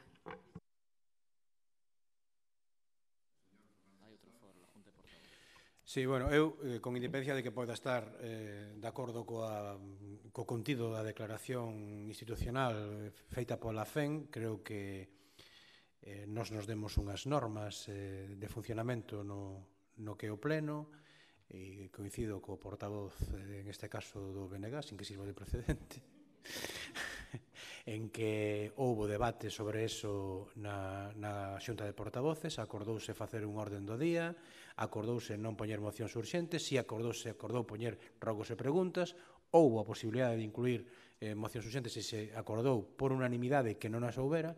Parece que, con independencia de estar de acordo co fondo da cuestión, parece que non podemos estar saltándonos a torera as normas que nos damos. Home, facer algunha excepción de vez en cuando pode, pero isto ben se pudo levar no seu momento e tratar no seu momento de outro xeito, ou incluílo como moción. O Partido Popular puido incluílo como moción, pero non o considero procedente, e creo que nós non estamos por estar saltándonos as normas que nós mesmos nos damos nas xuntas de portavoces, non? Grazas, señor Fernández González. Señor Rey, ten a palabra. Bueno, evidentemente nós sempre estamos a favor do diálogo e tamén no caso de Cataluña a favor do diálogo, cousa que se cadra o Partido Popular non está demostrando nestes tempos. Estamos a favor do diálogo e mesmo do diálogo de sordos. De todas maneiras, aquí estáse traendo pola porta de atrás un tema que deberon promovelo doutra maneira. Mesmo contradínse os propios concelleiros do Partido Popular porque na defensa da súa moción o señor Domínguez dixo, cando se lle falaba, se invocaban os casos dos gobernos do Partido Popular en Madrid, en Santiago e en outras cidades, dixo que aquí só tratamos temas de Pontevedra e agora resulta que parece que non queda moi en Pontevedra este asunto. Entón, bueno, a min pareceme que o momento de propoñelo era outro. Eu estou sempre a favor de declarar a ausencia de todos os temas, pero súmome neste caso a opinión do Partido Socialista e do Bloque. Ben, pois entón non hai debate nesta cuestión, polo tanto, se pasa ao punto número 8. Bueno, manifeste usted o que queira, pero non sobre este tema, porque non vai haber moción. Dígame. Gracias, alcalde. Simplemente para decir que nos aceptamos e acatamos o pronunciamento dos compañeros, pero quero aclarar que nos estamos suxetando ás normas que din que nun pleno extraordinario non se poden tratar asuntos que non estean na orde do día, salvo que por unanimidade se decida que sí. Por eso estaba sometendo o pronunciamento da corporación para ver se había unanimidade. Nada máis, pero eu suxeto máis normas. En todo caso, tamén hai acordos asunto a portavoces como o tema dos tempos, que aquí non se está cumplindo ni facendo cumplir. E, ademais, tamén quero decir que a FEM, a Federación Española de Municipios e Provincias, cando se celebrou a Xunta de Portavoces, todavía non se tivera pronunciado sobre isto foi posterior.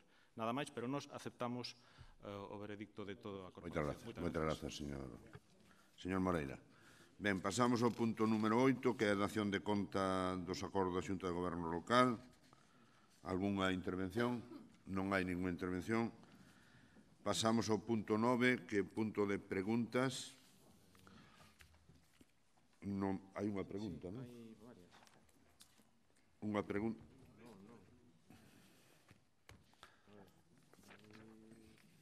Preguntas formuladas por o señor concelleiro Fernández González e a señora Castro Rey. Bueno, pois nos da igual. Señor Fernández González, ten a palabra. Perdón. Non pasa nada, cedo yo. O orden non altera o produto. Sí, bo día. A miña pregunta é en relación á empresa concesionaria do Servizo de Recollida de Lixo. Pois ven sendo xeto de críticas por veciños de diferentes zonas de Pontevedra as deficiencias que se veñen amosando na xestión deste mencionado servizo. Como exemplo destas deficiencias, amoso a fotografía pois a cada Antonte na rúa Benito Corval, pois sobre as 5:30 da tarde, como podedes ver, están todos os contenedores de lixos en recoller e esta foto é unha foto habitual durante de fai tempo. Entonces, estas denuncias se suman tamén as denuncias e non só dos veciños de outros barrios do centro, senón tamén de veciños do rural, tanto respecto á calidade do servicio como ao mellorable estado dos contenedores. Entón, en relación a isto, formulo 4 preguntas. A primeira, se o Goberno municipal teñe coñecemento de que nos está elevando a cabo de forma habitual a recollida do servicio de forma axeitada, se pediron vostede algún tipo de explicación á empresa en relación ao incumplimento ou ao cumplimento defectuoso da súa obligación contractual, se dado que a situación ya se repite en diferentes puntos da cidade e do rural, se van tomar algún tipo de medida. Por último, se este tipo de deficiencias no servicio de recollida de lixo forman parte do modelo de cidade.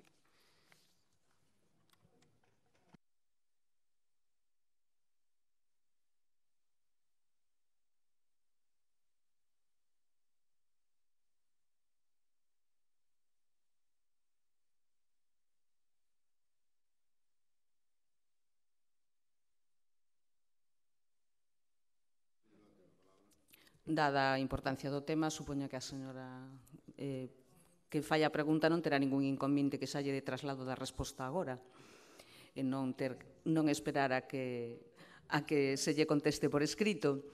En primeiro lugar, agradecer a información que se nos facilita nesta pregunta, solicitar por parte do Grupo Socialista, neste caso da portavoz que falla esta pregunta, que se nos dé traslado de toda esa información para pasar aos servicios técnicos que son os que fan o seguimento do contrato. Para nós, desde logo, é moi importante que calquer deficiencia que se observe no funcionamento do servizo xa sexa puntual, como parece que neste caso, porque se fose nunha rúa tan céntrica como Benito Corval, algo que fose de xeito habitual, non tería fotos dun día, tería fotos de moitos días, pero sexa de forma habitual ou sexa de forma puntual, trasladar os servizos técnicos para que inmediatamente se lle diga á empresa que tenga de adoptar as medidas necesarias para resolver ese ou calquer outro incidente no funcionamento do servizo. O modelo de Pontevedra vai dar un avance moi importante en materia de tratamento e recollida de lixo como a propia, como todos os membros desta corporación coñecen, que é apostar por un novo modelo de xestión, apostar pola compostaxe, tanto individual como comunitaria, maioritariamente, e sí que forma parte do modelo de Pontevedra. Moitas grazas, señora da Silva. Señor Fernández González, ten a palabra. Gracias, señor alcalde. Bueno, vamos a volver a falar do estadio de Pasarón, ainda que non lle guste moito, pero bueno. Recentemente, o Concello de Pontevedra procedeu á recepción das obras de Pasarón sen que, previamente, a Deputación Provincial procedera ao arranxo das deficiencias detectadas na obra.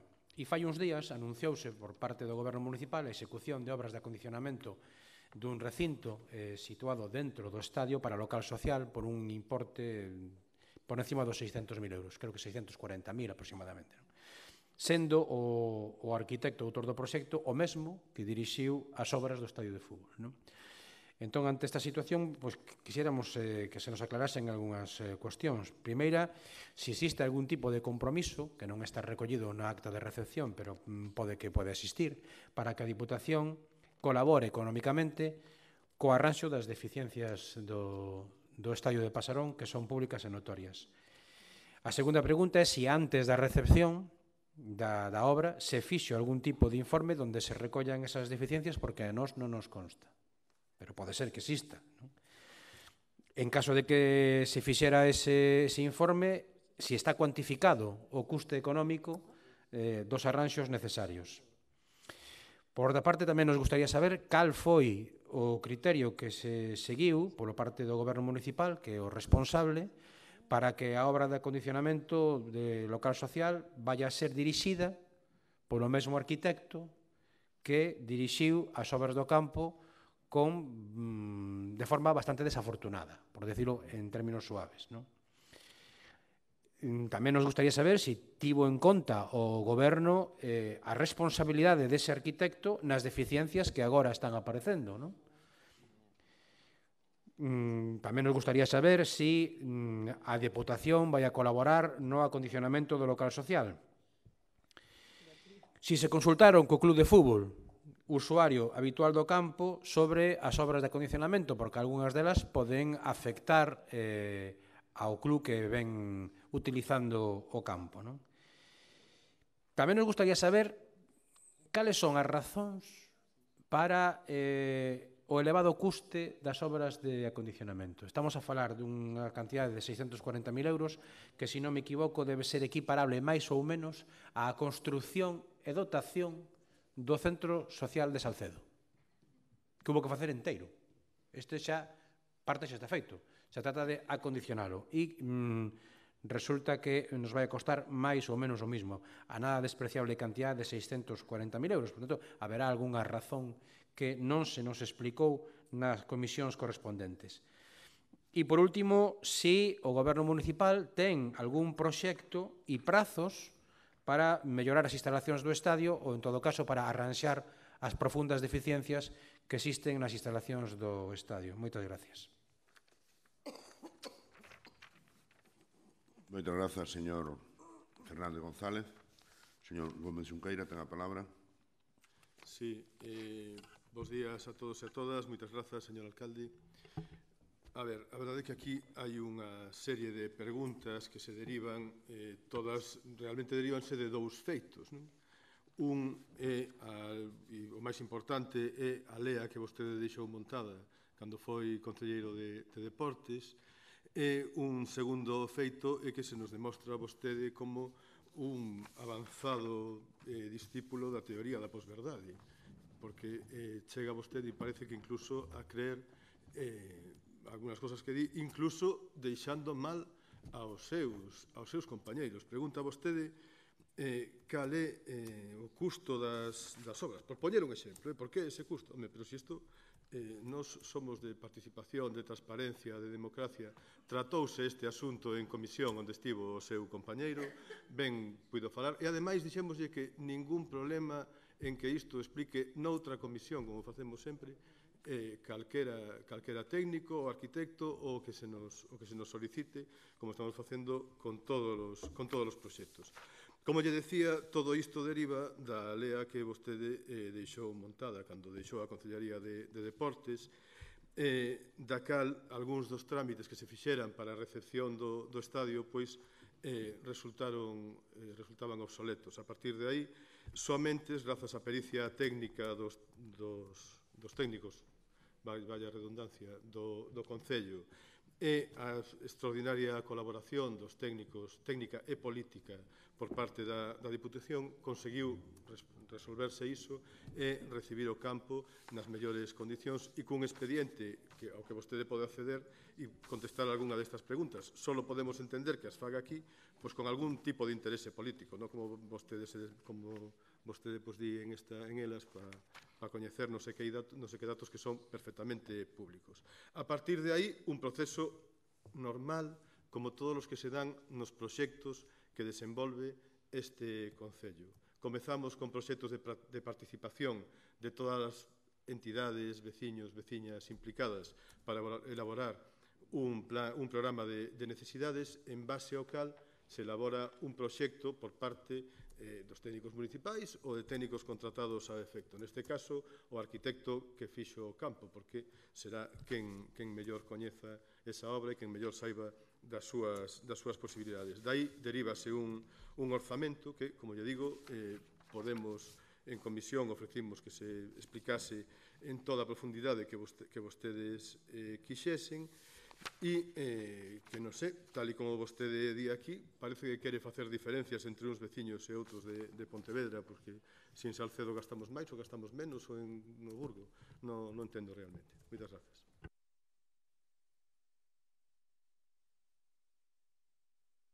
Moitas grazas, señor Gómez Xunqueira. Señor Moreira, Jacobo Moreira, ten a palabra. Estaba antes él. Me da igual, Dame igual. Va, señor. Gracias, señor presidente. Ben, o pasado día 26 a Federación Española de Municipios e Provincias asinou un acordo, votou un acordo no que envía o seu respaldo ás alcaldesas e alcaldes que están sendo perseguidos e que están sendo obxecto dunha presión indesexable e amosou a súa condena total e absoluta aos que promoven estas actitudes. Tamén declarou que todo o que suceda en Cataluña ten que facerse dentro da Constitución e do respecto estricto das leis. En terceiro lugar, acordou subliñar o respecto absoluto á democracia e á convivencia libre e pacífica. A pregunta, señor Fernández Lores, é se o alcalde de Pontevedra suscribe e comparte este acordo da Federación Española de Municipios e Provincias. Moitas gracias.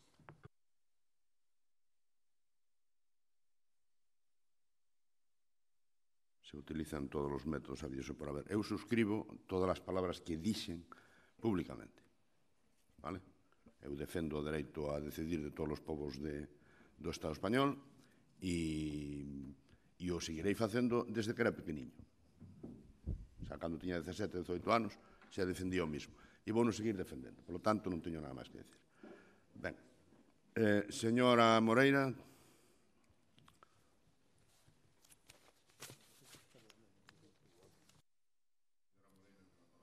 Moitas grazas. A nosa pregunta vai en relación ao contrato administrativo da adxudicación do servizo da cafetería situada na Praza da Liberdade.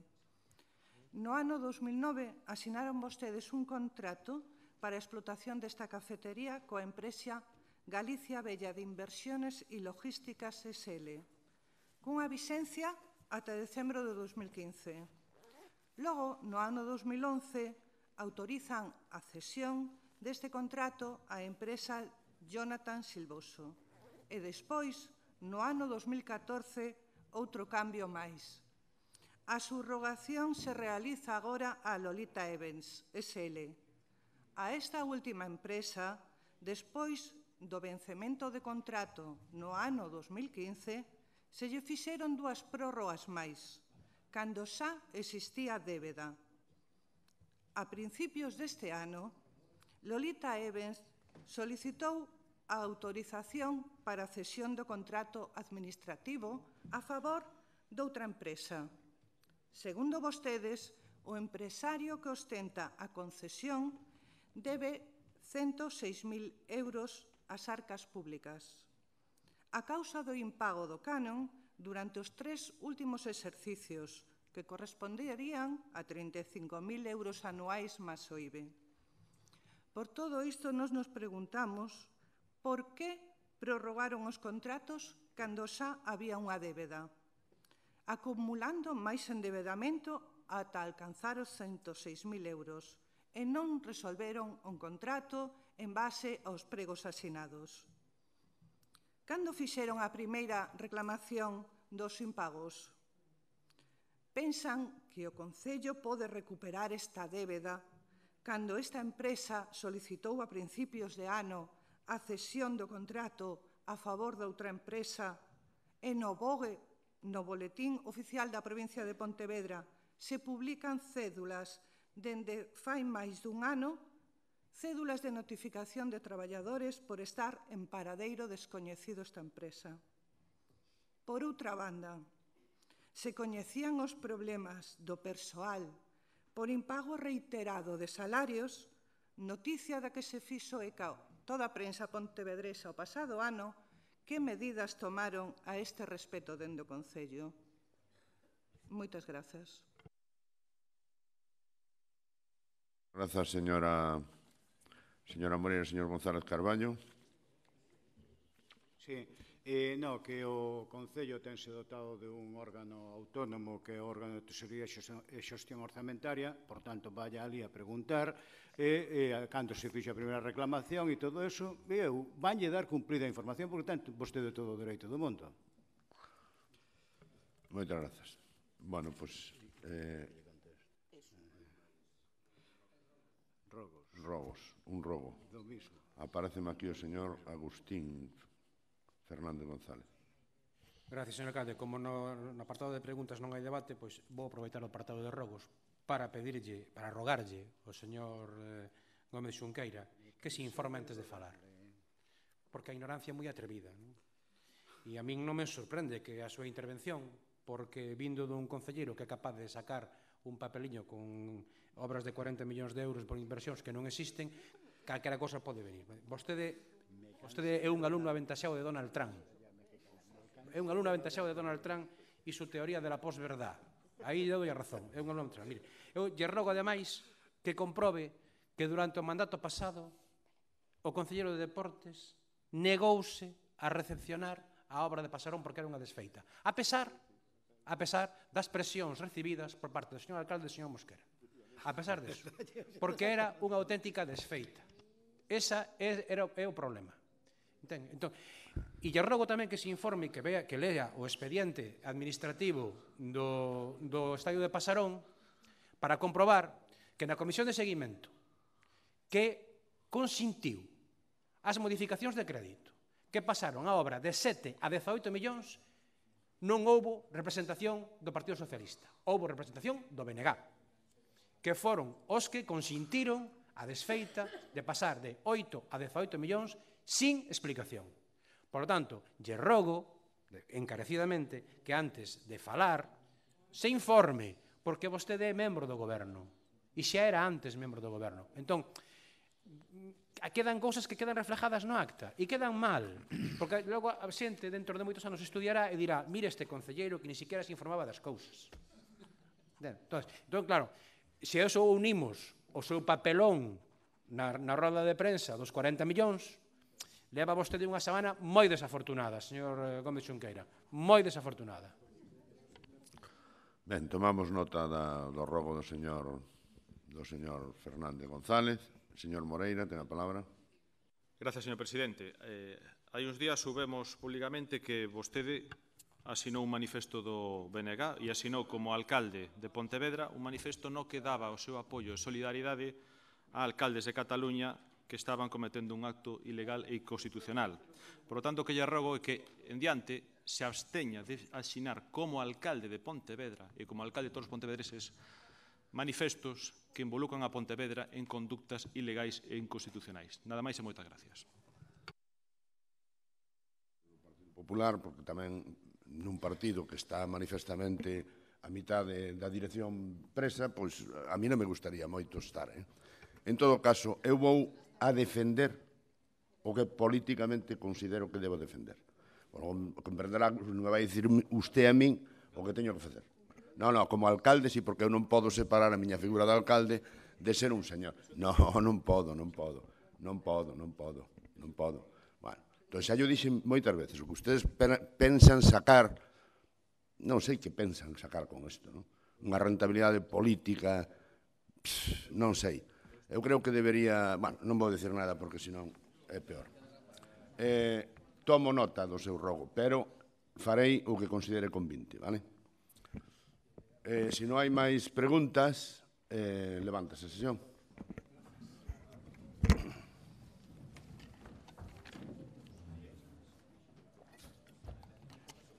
Sacar o voto dun facha. Son capaces de insistir.